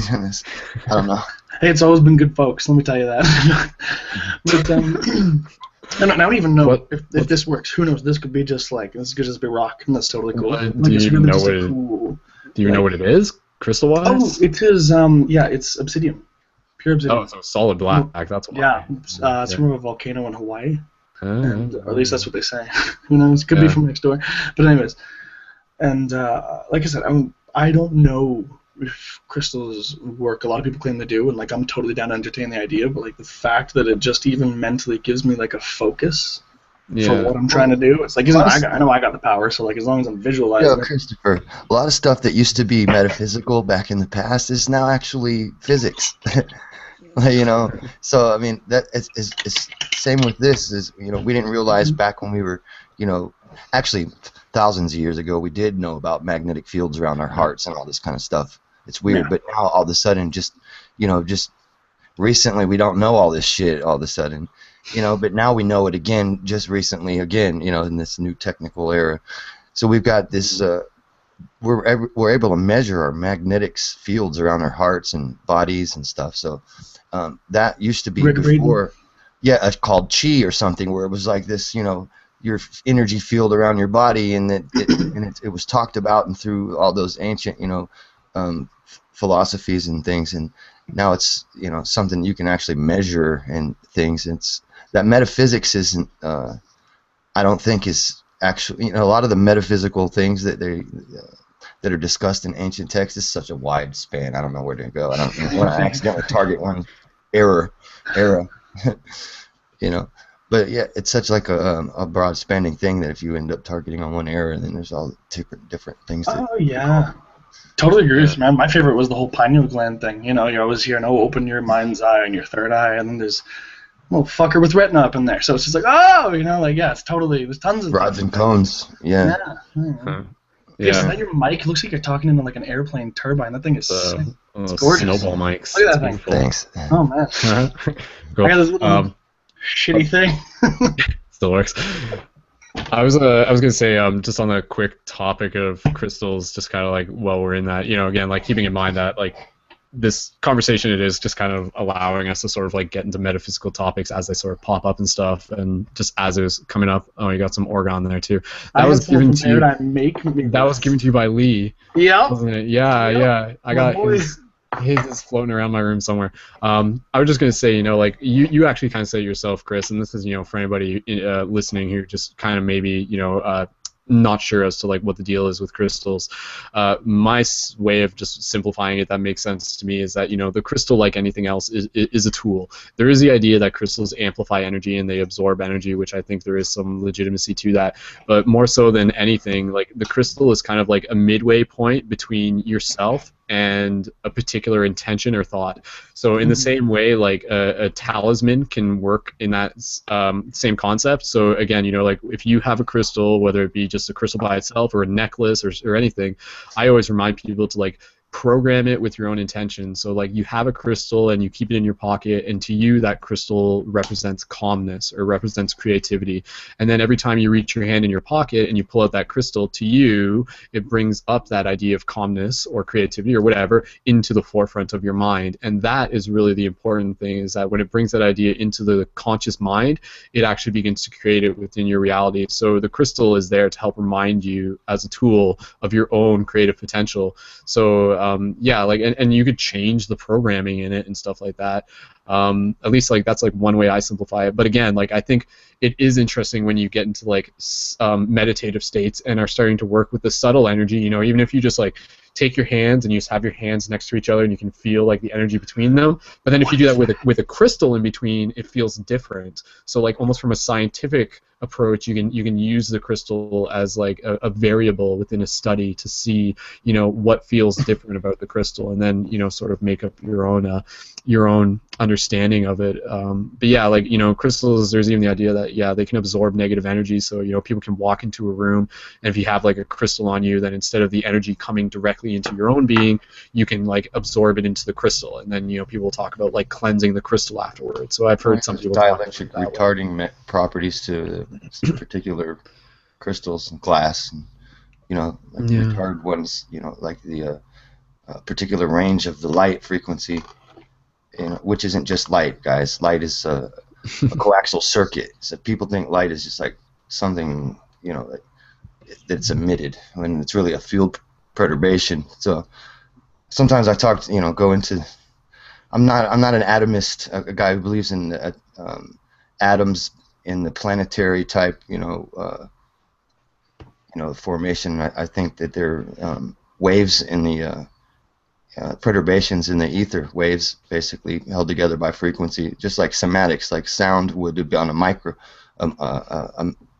macro scale. Like, you know, sound somatics, when you know, make the sound over the sand or something, or whatever medium you're using.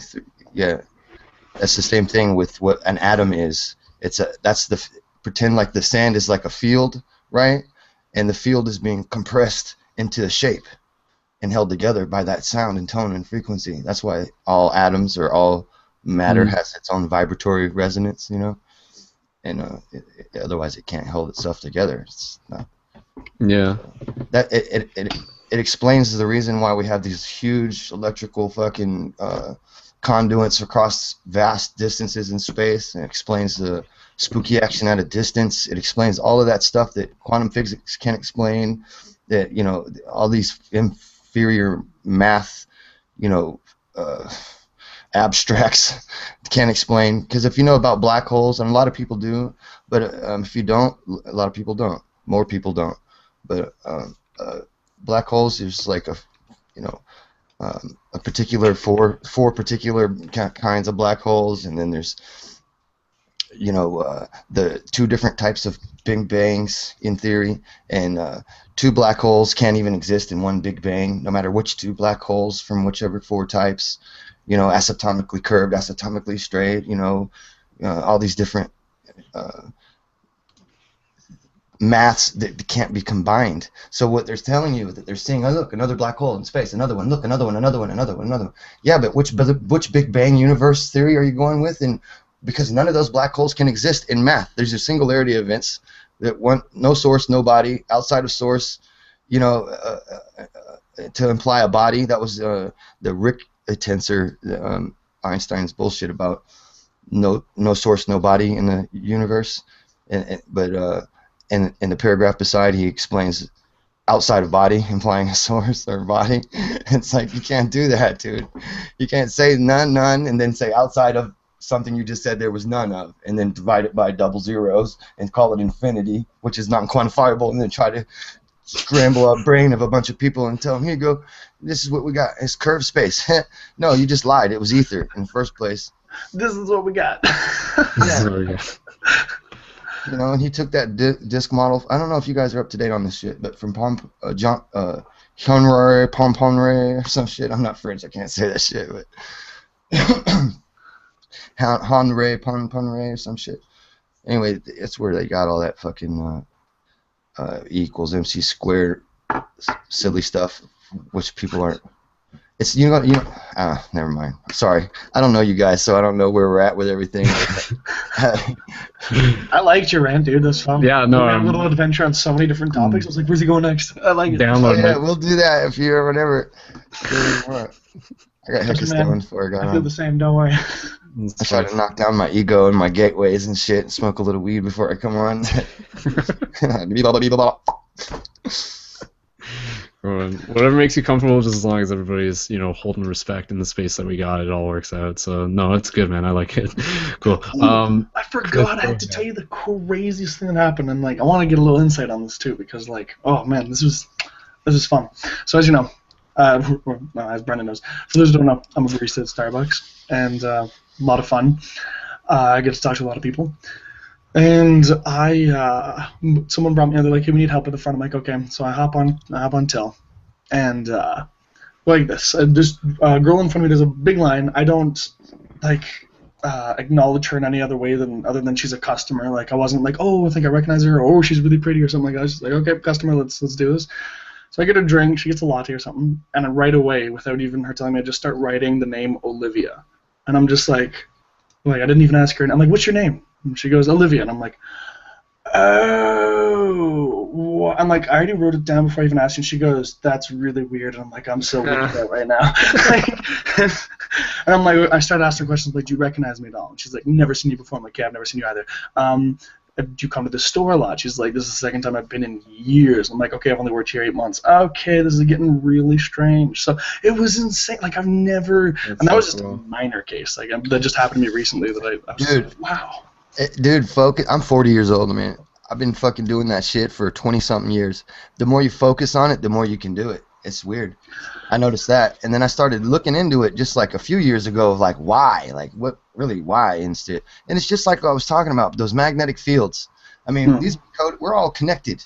I mean, through that, if you imagine the ether as a phase O of matter, and then you take that ether to compress it to create what we see as electricity, Planck matter, condensation, or a dielectric condensation. That's matter, dude. That's how matter is created, dielectric condensation.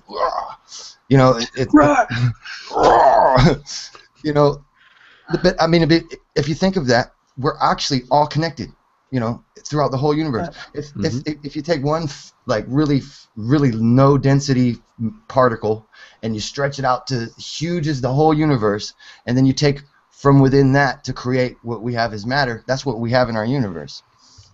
You know what I'm saying? So we're all really connected to the first particle in the first place. It's not that one particle turned into a whole bunch of different particles. It's still all the one particle. You know what I mean? It's just densities inside of it. And I definitely agree with what you're saying. When it comes to you got to focus on it, because I started doing that new meditation I was talking about, and then a couple days later it happened. I was like, it's working. Holy shit! Dude, I found my uncle in another state because I knew I had to. There was no way for me to call him or phone or anything. Once I hop in the little Volare, it has 76 Volare. I'm in Florida. He's in Tennessee. I get a phone call. He's like, I'm about 6-7 exits or so up inside of Tennessee. Don't know exactly where I'm at. and that was it, man. I took off overnight, and I showed up where he was. I mean, and he was like a left, a right, a left. He was lost in a neighborhood, you know. Oh, fuck.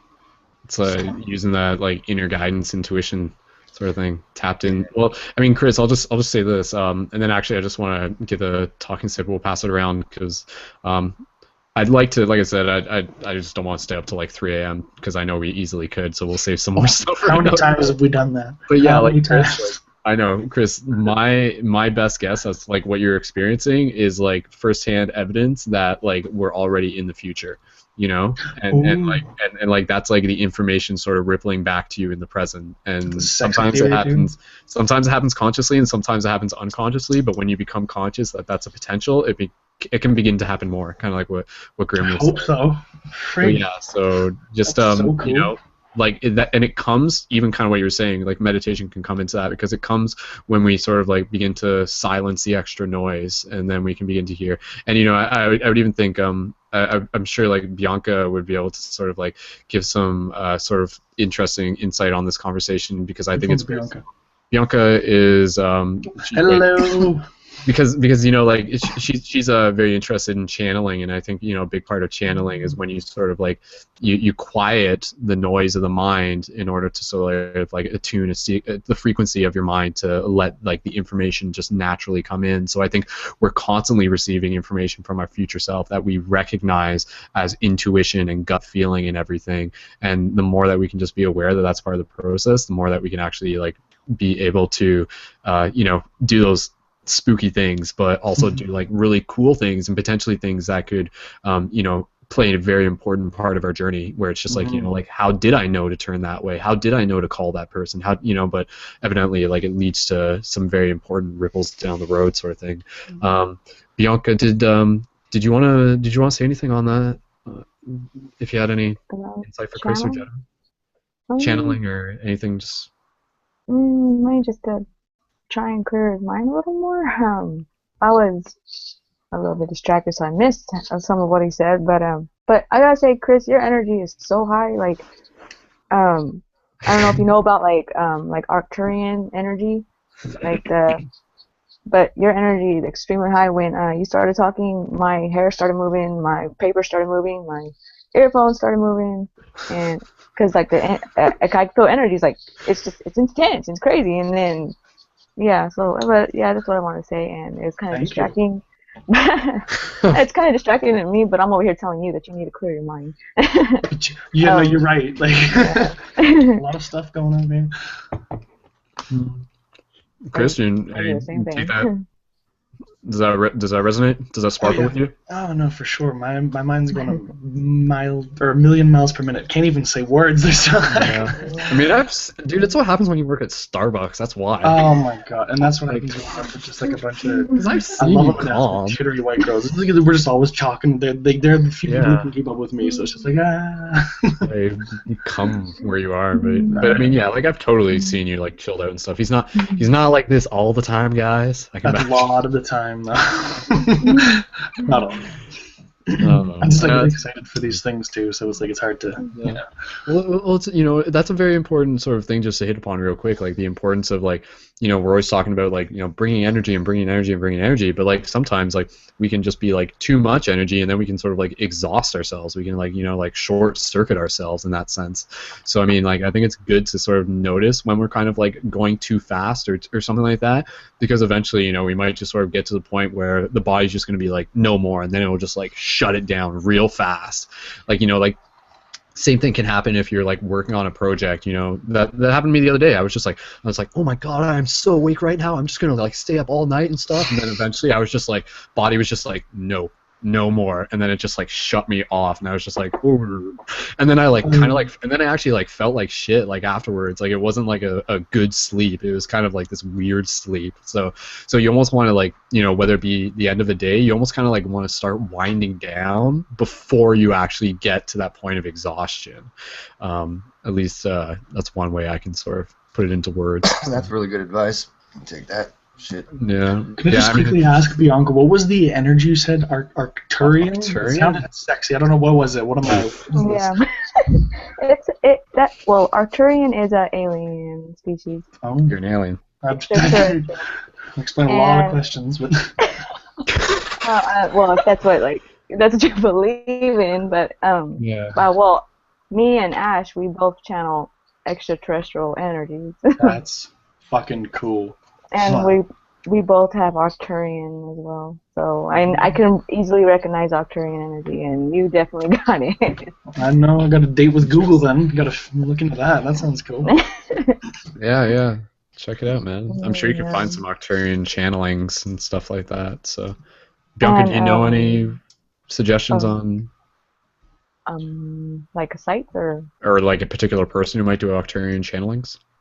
Probably quite a few. Ash. My Red Rider beat again. Ash, if you have an answer, I think he knows better on that one than me. Does Ash want to say something about Arcturians? Every time I hear his name, I just want to play Pokemon Yellow. Fuck. If you Google like Arcturian channeling on YouTube, you'll probably get some like really cool stuff. I've channeled. You might even get one of my videos. I've channeled an Arcturian before. Cool. I'm really excited. This piqued my interest. I've never heard that before. Like, diving deep into this whole, fun metaphysical consciousness stuff, and I've never heard of that. So anytime I hear something I don't recognize, I'm like, oh, I'll go and go to town just looking it up. So I'm excited. Yeah, I'll just say real quick, but I just want to pass it over to Ash too. Within our sort of whole collective blueprint of what makes up an individual, it's really interesting to think about how what makes us us. Like, we've got all these variables. We've got gender, gender, sex, and then we've got astrological signs, zodiac, and then from there, we got numerology, and then from there, we also have this idea of well, what star nation are you from? Where else in the galaxy did your soul reside before it came to Earth? And I think that's one that kind of gets put off to the side. But if it's something where people are looking into, I think it can actually sort of begin to reveal some of the subtleties as to why people are who they are, and to even help them understand themselves a bit more. Bianca's shaking her head, but yeah, thumbs up. Ash, Bianca, if you guys want to maybe expand on that idea, or just... That was perfectly said. That's a big piece of it right there. You will be able to find out who you are more, and find out why it is the way you act, and talk the way you talk, walk the way you walk, feel so isolated from society, feel so alone sometimes as a child, feel like you are more gifted than others, feel like you have more advanced thinking than others, and feel like, how come this person doesn't understand this? It's actually this way. You're just going to get hurt that way, you see things differently than other people, and usually that means you're a starseed, a hybrid. You're human and alien together. You're an alien soul. Well, alien human soul comes down here to reincarnate as a human to help the humans ascend. Yeah. It sounds a lot like what I've read with you may have heard Dolores Cannon. I was going to say Dolores Cannon. Yeah. Who passed away not too long ago, and I was so sad. But still, it's really resonant. She ascended. Yeah. I will just say, but again, I just want to hear from Ash as well. My perspective on the whole starseed, star nation sort of thing, how it plays in. I think it's something that you can choose to look into if you want, if you sort of want to start, sort of getting ideas and stuff like that. But evidently it's all information, sort of see what fits for you.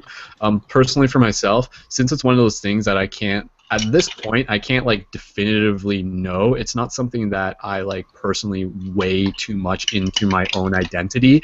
I don't define myself as a starseed. I don't define myself as a Lyran, which is something that came up in the past one, which maybe I am apparently, but if anything, my sort of response to that is when people say because that's the whole starseed thing sort of popped up within the New Age community a few years ago, and it became almost like a fad, right? People would just be like, I'm weird, no one understands me. I'm a starseed. I'm a starseed. I'm a starseed. I'm a starseed. I'm totally a starseed. And then they just run it, right? And for some people, that's okay, that gets them excited, it gets them looking into stuff, and that's totally their path.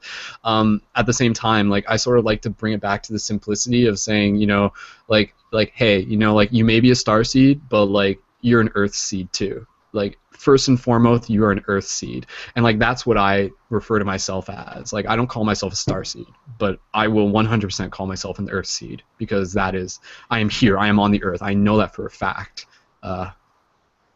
Maybe I do. Presumably. Is this Earth? I don't know. But anyways, but yeah, like, that's just one thing that I want to put out. So again, you know, everything's information. Think for yourself. Don't weigh on it super, super, super heavily. But, you know, just take it with a grain of salt, sort of thing. It's kind of an interesting idea to play around with. But the day may come where, you know, you'll get a chance to walk through a Stargate, and you'll go visit like one of the like other cities on another planet, and you'll just be like, oh, okay, like, now I know, or something like that. So it's kind of the same thing with past lives. Like, we can get hunches, we can get feelings, we can get clues, but sometimes the universe actually isn't trying to give us the full story. It's part of this whole process where we came in with amnesia. You know, like, if we knew everything, that would sort of take away the whole fun of being able to remember. And I think by not being able to remember everything actually keeps us humble, and keeps us more focused on what our task is at hand. If everyone ran around and knew that they were like from other star nations and stuff like that, we probably wouldn't go to work on the Monday morning or something like that. You know, so Grim, I know you. Go ahead. We wouldn't have to fall for the bullshit about oil being not a fossil fuel, and we wouldn't be falling for all these artificially orchestrated energy crises and religions and all this kind of stuff that's going. You know, I mean, we wouldn't be wrapped up in the world we're in if we could remember. So, yeah, back on my planet, we've had free energy all along. Yeah, conceding or giving, you know, that given that we were, you know, some sort of aliens or something, and not just remembering the actual ancient humans ourselves, our ancient humans ancestry, where we were technologically advanced, and, you know, all that Saturnalia before Saturn was met with the heliosphere and Earth was captured by the sun, and that whole Gilgamesh eating the baby story where the Talmud was created from that you know, first Judaism type religion, the Talmud. Yo, you guys don't even know all these pharaonic religions come from the same shit. Right. They're all coming from the pharaohs, the same shit. They pretended to fall, and the pharaohs never fell. They pretended to fall so they could disappear and rule through proxy. Interesting concept, yeah. And no, it's not just a concept. Rome did the same thing, same people, same pharaohs. Ruled through proxy. They keep doing it. U.S. is fixing to fall. Committee of 300 owns the U.S., so they're not going to lose a fucking thing when the U.S. goes under. That's why the U.S. government, which isn't the U.S. government, is doing all kinds of shit so that the sheep can actually see that they're doing shit. Since like Boston bombing and them, so they can start setting Putin up as the new voice of reason. He's the controlled opposition to the Zionistic rule of the, you know, sorry if I go too jumpy, but it's what it is. It's awesome, dude. Listen, you got this trick, and the trick is that it's Zionism. Everyone's like, oh, it's Zionism. Yeah, Zionism is half of the game. It's the controlled opposition to Zionism too, because they need that complete full war. They need a whole, instead of like, you can defeat it with the correct opposition without the war. By financially knowing, you know, a government stand up, throw out the banks, throw out the shit, you know, no more victimless crimes off the books, you know, make it known that we know now that the 1776 was a hoax, and the U.S. Constitutor, Black's Law Dictionary, 6th edition, is one who by simple agreement owes the debt of another. So you're all proud to be a constitutor, yay, and you know what I mean, and well, 1776 was set up. Their forefathers fucking were working together with King George to bring the people of America to their knees by binding them to a debt that could never be repaid, basically. And those 21 loans that were taken out from the Revolutionary War, we took out from King George, were due 1788, January 1st. We didn't have the money we wanted for that. So the militia was formed to take our sustenance, not to support us or to help us, guys. You guys don't know our real history here. The militia was formed to take our sustenance. 1933, gold is fucking illegal. You don't put it in the bank, then you're going to fucking prison. You know, they robbed us bad here, guys. And then we've been robbed ever since. It's never not been a crown colony over here in the U.S. if you're in the U.S. It's always been. Articles of Confederation hold true. Yeah, Paddleford Fay and Company versus the Mayor of Alderman, Savannah, Georgia. Although the Constitution is a compact. One does not have the right to sue in breach of contract of the Constitution, because although the Constitution is a contract, he is not a party to it. I mean, you, the people, are not a party to it. The persons are. Those are the strawman corporations for the state, are the persons. State is person, i.e. person. State is person. Not you, people. So we got another thing coming when we start trying to sue in court on breach of Constitution and all this shit. That's why it doesn't work. And you know, and the judge and to pass the bar, they already relinquished their citizenship, so they don't really have authority over you in the United States on the judges and lawyers and all that shit. So you guys got to learn this shit quick, man. We're under. We're already under, all the way under. Like they teach us the wrong shit in school. So you're going to be good little Maytag employees, and you know to plug the blue plug into the blue wire, the red one into the red wire. You know, they give you A, B, C fucking questions only, basically, from all the way up through college nowadays. It's fucking ridiculous. I mean, you got fucking multiple choice questions and shit, like kindergarten or shit. You know, you're not mechanically working out situations. You know what I mean? Like, I know things and don't even know that there's words for them, but I know the mechanics of the things. You know what I mean? And I'll be explaining stuff to, like, you know, nuclear physicists on YouTube and shit, and I'm talking about, and he's like, yeah, that's called this. How do you even know about that? And I'm like, yeah. You know what I mean? Through the mechanics of how it works is how I know about it, not through the memorization of whatever the word was that taught me it, like you learned it. You know what I mean? That's impressive shit when you guys got to have moral people like this.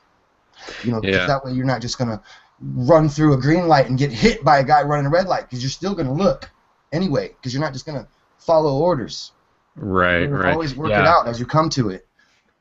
I think, keep your mind I like sort of like everything that you just said for me kind of like points back to this idea of the importance of being sovereign, which I think like kind of like within like the whole like conscious story and the bigger story, a lot of like this stuff of like deception and oppression and conspiracies and everything, like ultimately like a lot of this stuff is like almost beyond our immediate control, but what we can control is our own sovereign choices. Our own stops. Exactly. Like you said, you know, to like make sure that you're not just following the lights in front of you, but you're like making that choice out of your own free will and everything. So that's kind of like what I like this voting thing, you know, a lot of people are like, oh, well, if you don't vote, what right do you have? I'm like, really?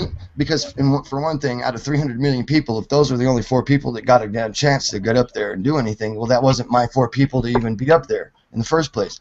You know, I got other people that should be up there. You know what I mean? Brendan for president. But, but there's nothing you can do with it. On the books that are fucking, you know, they're victimless crimes with no victims, all on the books, millions. You know. Yeah, unfortunately.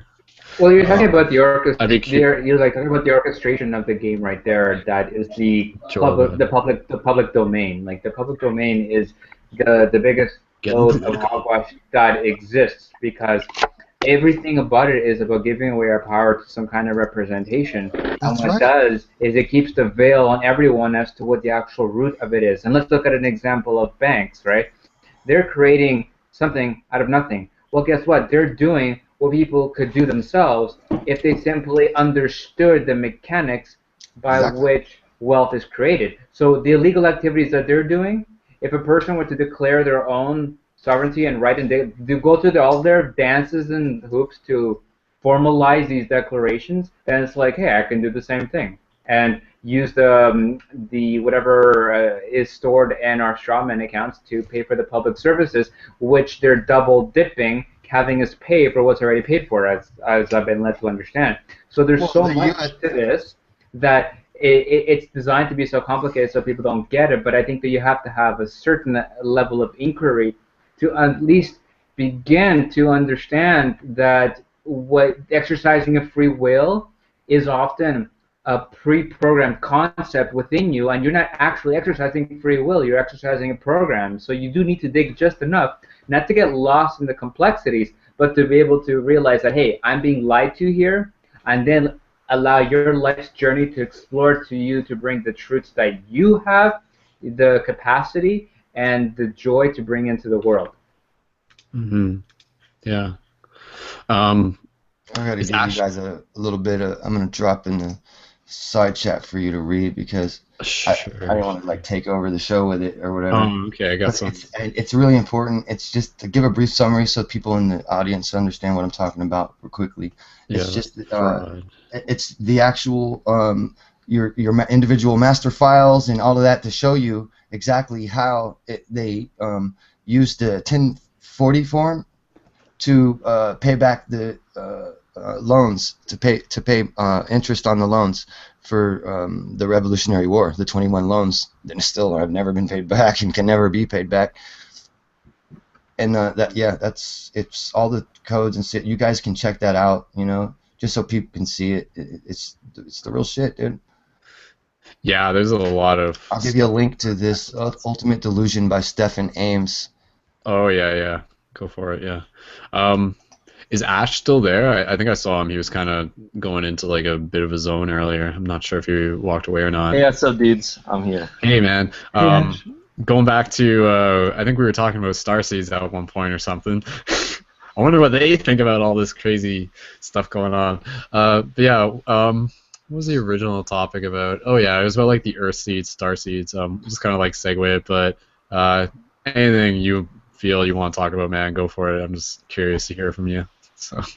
Cool, thanks, Brendan. I was gonna call you Skull, but I'll call you Brendan. No, that's cool too. So. Okay, Skull, Brendan. Probably a lot of people call you that. But yeah. Well, I'll just say this quick. I'm also very passionate. I would say that like aliens, starseed, galactic family. That's really my main passion.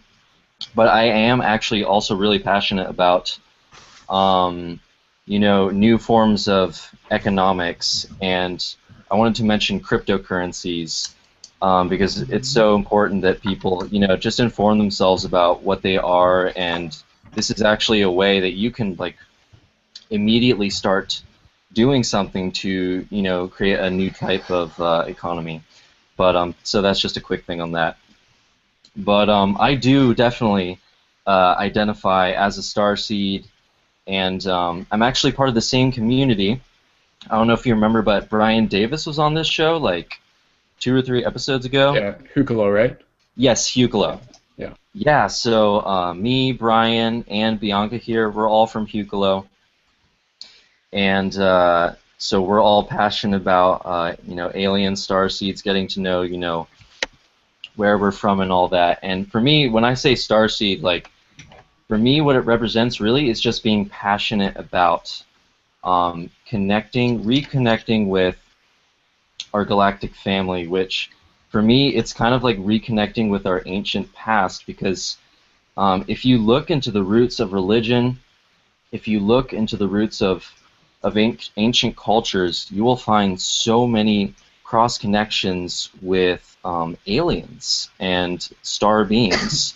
Especially if you look into native cultures like Native Americans, there's so many connections. If you read the Bible from a perspective that it's talking about aliens, it is Look, insane. imagine this, man. Imagine that you're in a paradigm right now that you can't imagine right now that there were human beings that already had what we're calling spaceships, Vermana airships. You see those little Vermana, those in the Indian stuff? Those are human beings in there, not aliens. Those are humans in those, flying those around.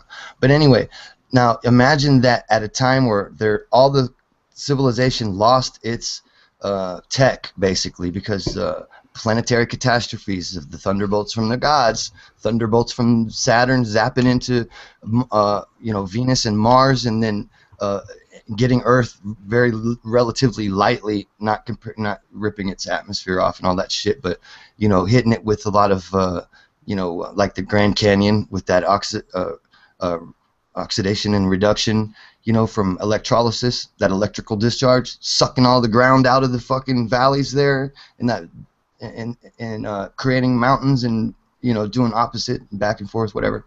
But make a long story short, the pyramids and stuff that were pyramids, not just pyramids, but the other millions of megalithic structures that were all over the planet. There's millions of them just in Africa right now, made out of stones with particular vibratory resonances and electromagnetic resonances and quartz and water pools, and silica.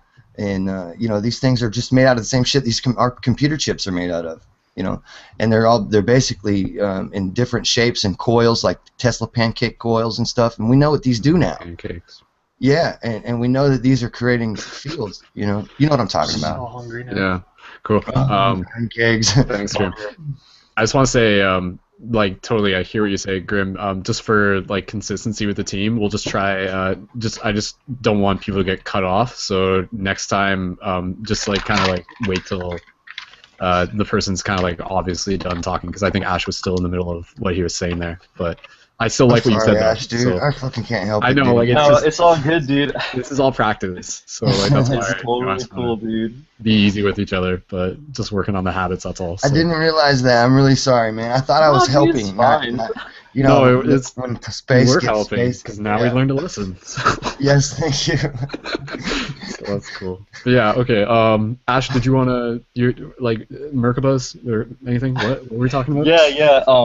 So the connection between because it's true, a lot of starseed culture, it can be ungrounded or disconnected from the real world or the practical world. But I just wanted to bring these ideas of how it can be very grounding, and it's actually a key part, I feel, and a lot of others in this community feel, of understanding our true history, the true history of Earth. And also understanding, how we can move forward and expand our consciousness, to new ideas and new things. I want to throw out a couple other things that if people want to find out more information on, kind of like cryptocurrencies, but also there's a man named Corey Good, and he is a whistleblower, a very special whistleblower for the secret space programs. If you've not heard of the secret space programs, or SSPs, these are the space programs these are the space programs that our Earth has right now, and a lot of the UFOs that we actually see are actually military craft, and so Corey Good has come forward, and he's a whistleblower for all this information. He combined with David Wilcock, who's I guess you could call him an esoteric journalist. Kind of person, but they have a show called Cosmic Disclosure on Gaia.com, and you can check out all that information. It is absolutely mind-blowing, because all the starseed stuff is true. There's no true way to really validate it other than through personal experience, channeling, and it's people usually come to it through personal experiences, and it's not something that you can really validate with hardcore evidence or anything. But Corey Good is actually bringing evidence that there's a bunch of secret space programs. There's and we're actually interacting with many species of galactic beings, and it's just yeah. If you want to find out more information about that, it's really interesting stuff. This is the same Corey Good who's got the whole sacred geometry thing going on. Sacred G, is that? Sacred G. I don't know if he talks about that. Hold on, I'll know as soon as I look him up. Quick question for you, if you don't mind. There's another guy who. Sorry, go ahead. So sorry. Just because that sounds freaking awesome, and I would definitely like to look into that. He said he collaborates with David Wilcock. Yes. And man, that guy makes some bold claims. Oh yeah, he does. It's I actually vibe with a lot of the things he says, but there's definitely been times when I'm just he's either really reaching, or it's just such a outrageous claim that it's just kind of it's really hard for me to really grasp on some of the things he says. So it's with all due respect, when you said that, it was kind of off-putting, but I don't know, I've heard David Wilcock on Coast to Coast so many times. I've watched his videos, and it's the stuff he claims is just it's very doesn't stay consistent for me either. I've noticed a couple things in that, but like I don't know. It could be totally legit. Could be my mistake. I don't know, but like the Corey Good guy sounds pretty bomb. What is it, Corey Good? Yeah, Corey, and then Good, Goode. Okay. And What'd he's you got his take own on website. Wilcock then? I feel very similar to you, and here's what I feel it is. I feel like he's very attached emotionally to like the truth getting out, and he is willing to even almost exaggerate sometimes. You know, in order to, because I can tell that he's got a good heart. You know, his intention is to get the information out there, but because I feel like he is attached to the information being accepted and all these things, I think he does sometimes exaggerate. And but I don't really. I'm not really a person who says like, if the person, like, I just go by how I'm feeling in the moment, and there's moments where the information that he's delivering, the information itself resonates, even if there's something about it that he might be like he's attached to it being true. Yeah, but to me, like, I run it through my resonance, I run it through my intuition. Do you ever suspect that they're shilling you? Sorry, what? I didn't hear that. Oh, Ash. Do you ever suspect that they're shilling you? Like, you know, they're trying to, like, you know, they tell you like 90% of this amazing truth that you normally wouldn't even find all compiled into one place, and then doing some ridiculous ass stupid shit right off the muscle at the end of it all, so that people will disregard everything that they've ever learned from him as all garbage, and they hide the truth in plain sight with that shit. I mean, this is a methodology proven. This is a proven methodology, though. I'm wondering, do you think maybe David Wilcock is one of those? Because I do. I mean, that's my personal opinion of the guy. I was just wondering. So I'll be fair and show you my position before, you know what I mean?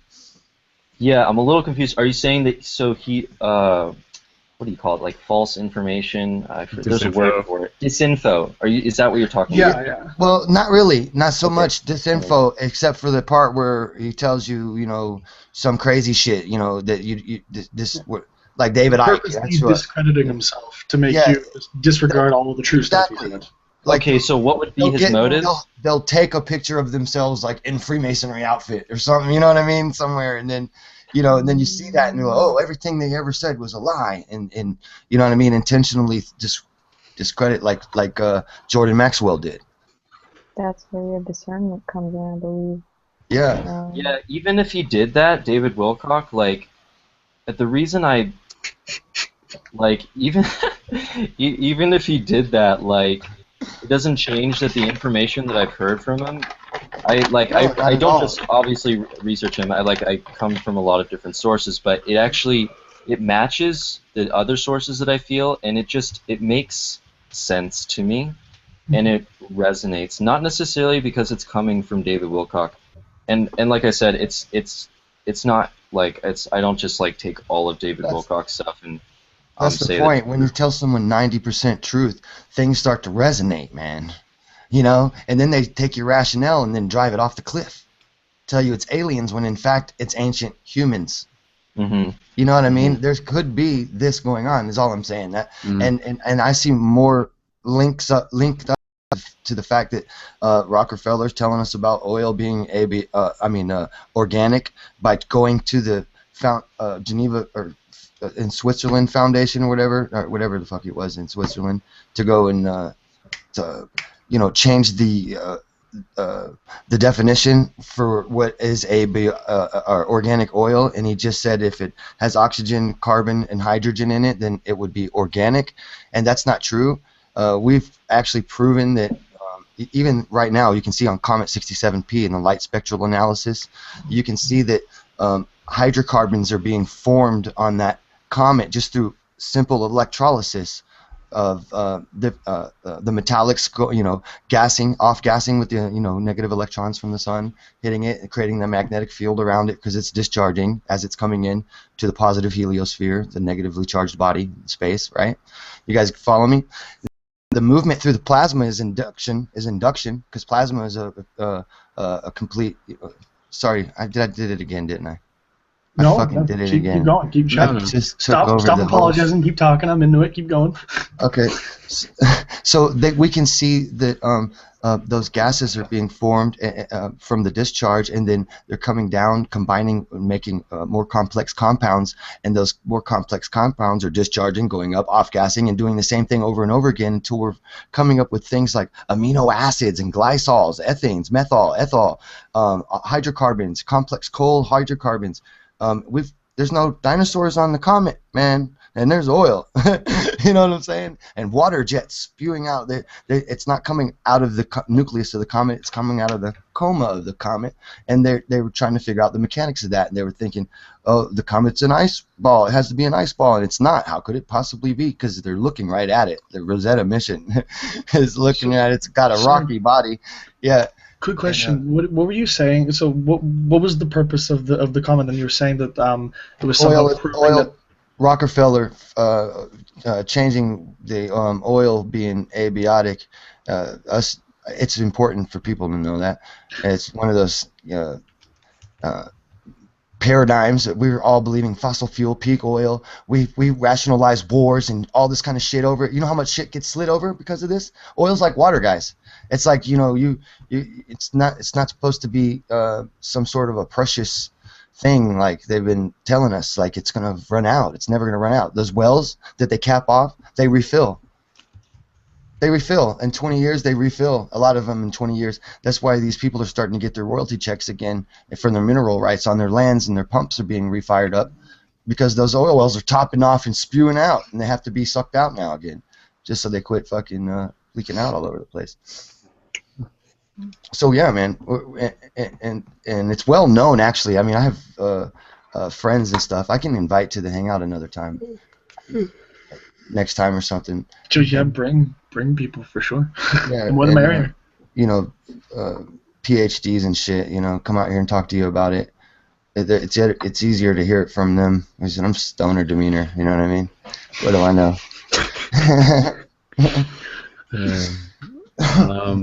Guys, I was just going to say, let's aim to wrap this up in the next few minutes so that we can go to sleep. And, I'm loving it, but I do have to get up early. Some of us work at Starbucks tomorrow morning, so... Actually, tomorrow's my day off. Stay away from your flu shot, guys. Oh, I think... Yeah. Of course. Yeah, I didn't get my flu shot this year. Good boy. Normally I like accidentally do, but this year I didn't. So, But anyways, we'll save that conspiracy for next episode. Next time on Paradigm Shift. Paradigm Shift. What a twist! That's right. Don't get your flu shots; they'll melt the ice caps. So I was just gonna say we did have another person join us. Yugi, I just want to give a shout out to you. I think you're as in like Yu-Gi-Oh! I imagine. I mean Yugi, but yeah, that's how I pronounce it at least. That's what my brain does. Oh my god! Yeah, no, I just wanted to give you a shout out. I know you said I think you were just kind of here to watch and stuff like that. Yugi, was there anything you wanted to say on mic? No pressure. Well, actually, I would like to say that I appreciate the whole Paradigm Shift community, and like I've seen you guys like growing on here and like been a fan the whole way through. So I can tell that now, like as it's spreading to be more global and having its own little pockets in all these places, it's becoming much more like energetic, and I think it's beautiful. Just want to resound that and like show how like you've inspired like me. You guys have inspired me. Awesome, dude. That's a beautiful way to wrap up the show, I think. Thanks, man. That's feeling all warm and fuzzy. Love it. Totally. Yeah. Super cool. Guys, I will just say for everyone who's still in the chat, if you guys can just paste whatever links you want included into the show notes, and I'll include those into you just as reference. If you don't want to include them, that's totally cool. Either way, just post those in the live chat on the side, and I'll include those. But just another pass with the talking stick. Did anybody want to share? I'm just thinking I don't want to get into like a whole nother conversation, but does anybody either just want to like say one more thing or even just want to say like an intention that they have for the next week that they would like to iterate? Yeah, man. Go I'm always gonna say yeah, but maybe ladies might want to go first. Does anybody else? There she is. Yeah. Does anybody else want to share any intentions that they might want to have for, sometimes it's good just to sort of be able to verbalize things if you want to think about it for a second. And if otherwise, we can just sort of like take a moment here to just, let's just finish with a short couple breaths, and we'll go into like our own internal reflection of intentions through like a short, like literally 1 minute meditation. And, or I'll just finish what I was gonna say. I'm just kidding. Phytic acid and dwarf wheat is bad for you guys, dude, and that's been introduced into our staple since 1967. What'd you say? And What's it's high in phytic acid, and that's what's causing a lot of this diabetes and health issues and high sugar and low. Did you say wheat? Wheat. Just yeah. wheat in general. It's wheat in general now, but the old Comet wheat and the other wheats are good for you actually for older time, but it's really hard to process properly to make it even good for you even then. But right now, since the 60s, really there is no wheat in the U.S. that's good for you. It's all high in phytic acid, and that phytic acid, that's not the gluten, that's a different ball thing altogether. And then there's the gliadin, some shit like that, gliadin, whatever. I'm not reading it off. I'm just looking at it in my brain right now. Gliadin, another protein from the wheat. Right, that is an opiate type binder, binds to an opiate receptor in your brain, and it makes you think you're hungry again, and so you just keep on eating and eating and eating. So that's why you get the fiending for the wheat and shit, and you're looking for some cookies, or you want a fucking donut, or you have to have a, you know what I mean, until you get off that shit. I could explain why I'm hungry 24/7. Dude, I swear, man, I quit eating wheat, dude, and I was like, all of a sudden, all you can see is my muscles. Boom. Yeah, Shit disappears. Yeah, everything else goes away, dude. All you are is muscle after that. Diet, don't eat that shit, I promise. Like, if we're talking about like how do we like revolt against society or whatever, like again, bring it back to the self. Diet is like such a huge thing. Like you literally become what you put into you. So you are what you eat, man. Yeah, literally. So and also in terms of like vibes and stuff like that. So keep creating yourself into a more intentionally refined version of yourself, again, for you and for other people. And I'm sure along the way the universe will recognize that and will send you some psychic abilities, and you'll accidentally write down people's names on coffee cups before you even know them. So it happens. It's a side effect of your evolution. So. Side effects may include. Yeah. Accidental psychic occurrences. So. Cool. Okay, was there anybody else just want to say anything? Otherwise, we'll just wrap up with a quick meditation. Yeah, I just want to say, like, encourage everyone to exercise critical thinking, question everything. Like, if NASA tells you that they sent Apollo space probes and people through the now identified Van Allen radiation belt, and those astronauts say, well, we didn't notice anything, everything's fine, and now the Orion project launches, and they're saying, well, we can't send anyone to space till we figure out how to counteract the radiation, then makes you wonder if the terrain that we even live on that has never been proven, actually factually proven, other than a globe that was sitting in your classrooms, actually is what it is. Question fucking everything. Well, it also makes you wonder if it's not just that. Well, and it is a little easier to realize that the Earth is round than it is to worry about it being flat or anything. But all the other planets and shit are round, and everything we're looking at. Why would we be so different? When the laws of physics apply on 3 dimensions the same everywhere. And isn't it the sphere, the what do you call it? The sphere, the go-to structure for the least the highest strength, with the least resistance or whatever, or when you look at the when you look at the architecture through Vedic texts and other theologies, they have so many commonalities about the planes within the Earth. The plane of the Earth plane is a flat terrain, and the dome and firmament surrounding the Earth, and the place of bliss that exists between that and the consciousness of the divine. Like, there's so much. Those could also be electrical fields that they're talking about and misrepresented as physical planes, and they're actually electrical fields, and they're talking about Birkeland currents, which are cylindrical, concentric cylinders of electric current, going, positive, negative, going all the Yeah, way yeah. on in. And that's what it could be talking about, because I think a lot of those ancient texts are talking about science and shit, not the literal stuff that we were reading about. And you're See, half into the I science, but think you're they're still half in talking. the literal, I think.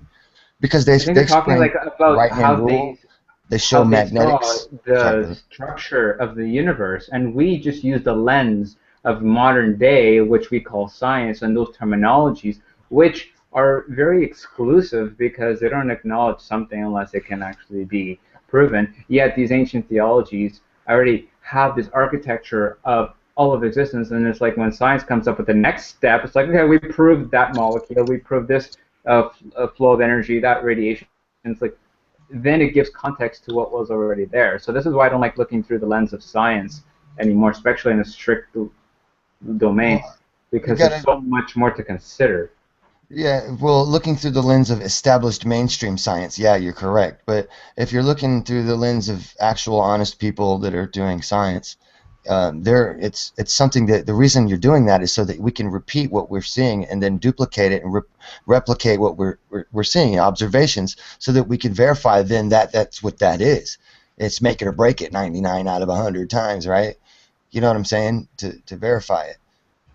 Yeah, the problem is that these things are kept in such secrecy, and the whole peer review process, is like people who Right. have Oh a yeah. I can. authority background on that kind of thing, it means squat shit for No, most of you're the right. time. You're And the definitely right. studies have to be looked at how they were sampled, how the figures were skewed. Like there's so much to consider. That's This is why exactly I right. say exercise critical thinking, because at the end of the day, it's just an idea that was passed down and accepted because no one challenged its validity. And like, look at the planets. Well, Well, in a lot of I've never cases, seen the other planets. in a lot of cases, the institutions that created whatever chemical itself that they're passing off to you, they're the ones that are doing the testing because there's a patent on it and no one else is allowed to do the testing, so they can emit a negative results if they want. And they do it all the time. They've gotten Exactly. caught doing it. There's peer-reviewed chief and editors of peer-reviewed. I got all kinds of articles on that where they're talking about it. The chief and editor of the Lancet and stuff talking about that kind of shit, and some other medical publishings, world-renowned medical publishings. I mean, top fucking publishings, and he's telling you at least half is bullshit. The chief and editor. Let me give you the link to that before we leave, and then I'll shut up because I know I'm gonna keep you here all night, dude. I see you yawning and shit, hungry.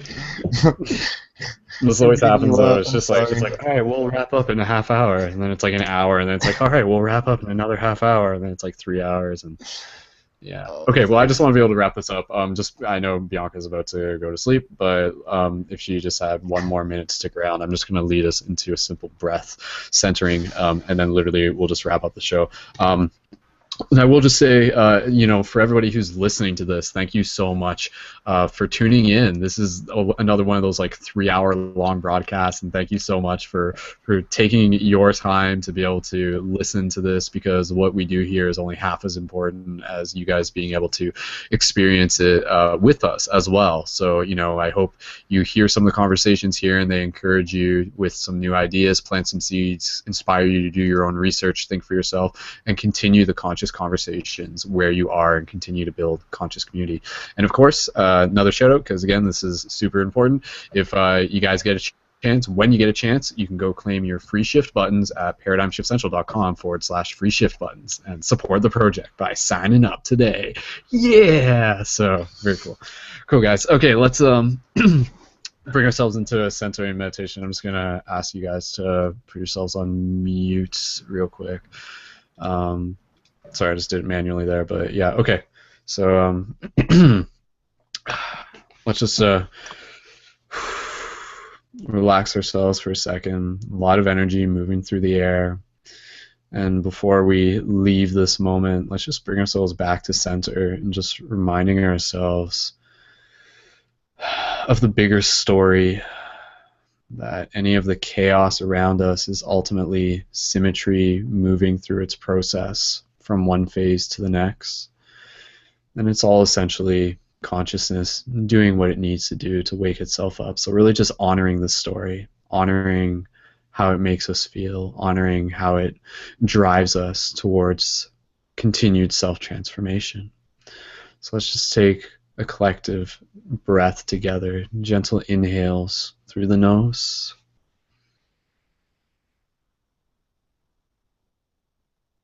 Exhales through the nose or mouth.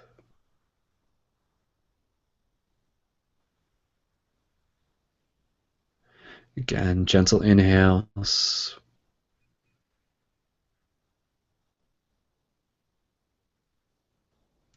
Gentle exhales.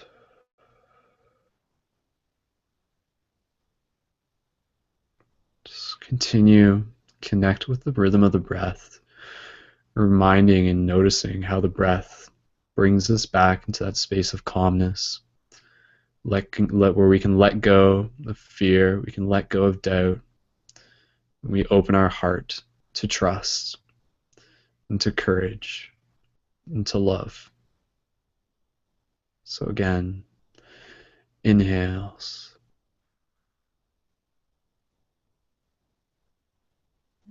Exhales.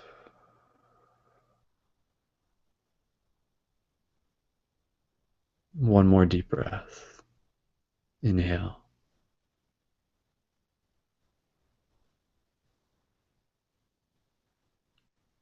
And exhale. And gently, you can bring yourself back. Open your eyes when you're ready, and just being reminded as to how essential our relationship with our breath is in any moment, and really just honoring ourselves by honoring that relationship and using our breath throughout the day so that we can continue to become a fully embodied cosmic citizen simply by being calm, simply by being centered, simply by loving ourselves and all of those who we share this journey with. So again, to everyone tuning into this, just thanking you guys so much. We are the parts of you fractalated out into this world so that we can all experience ourselves subjectively and continue to grow together as one bigger story. So namaste, awesome. Keep it shifty, and much love. So with that said, I just want to remind you guys again, if you hadn't gone back and checked out the full moon meditation, you can do that through the main website. Sign up at paradigmshiftcentral.com.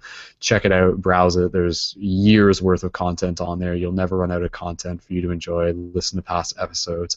And I'll just invite everyone here to unmute themselves, and we'll collectively say goodbye to the internet, and I'll hit the end broadcast, and then we'll all go to sleep. So guys, join me in saying farewell to the internet. So everybody wants to unmute themselves. So Good night, 1, everybody. 2, 3. Good Thanks, night. internet. Hey, internet. Love you, internet. Bye, y'all. See you. Good night, good morning. Yeah, good night, good morning. Aloha. I see you and I love you. So, okay, guys, thanks again, and much love. And until next time, we'll see you guys in the future. Keep it shifty. Go do some free hugs and help create paradigm shift communities all across the world. One love. Cannabis cures. Hack the matrix with love. Love you guys.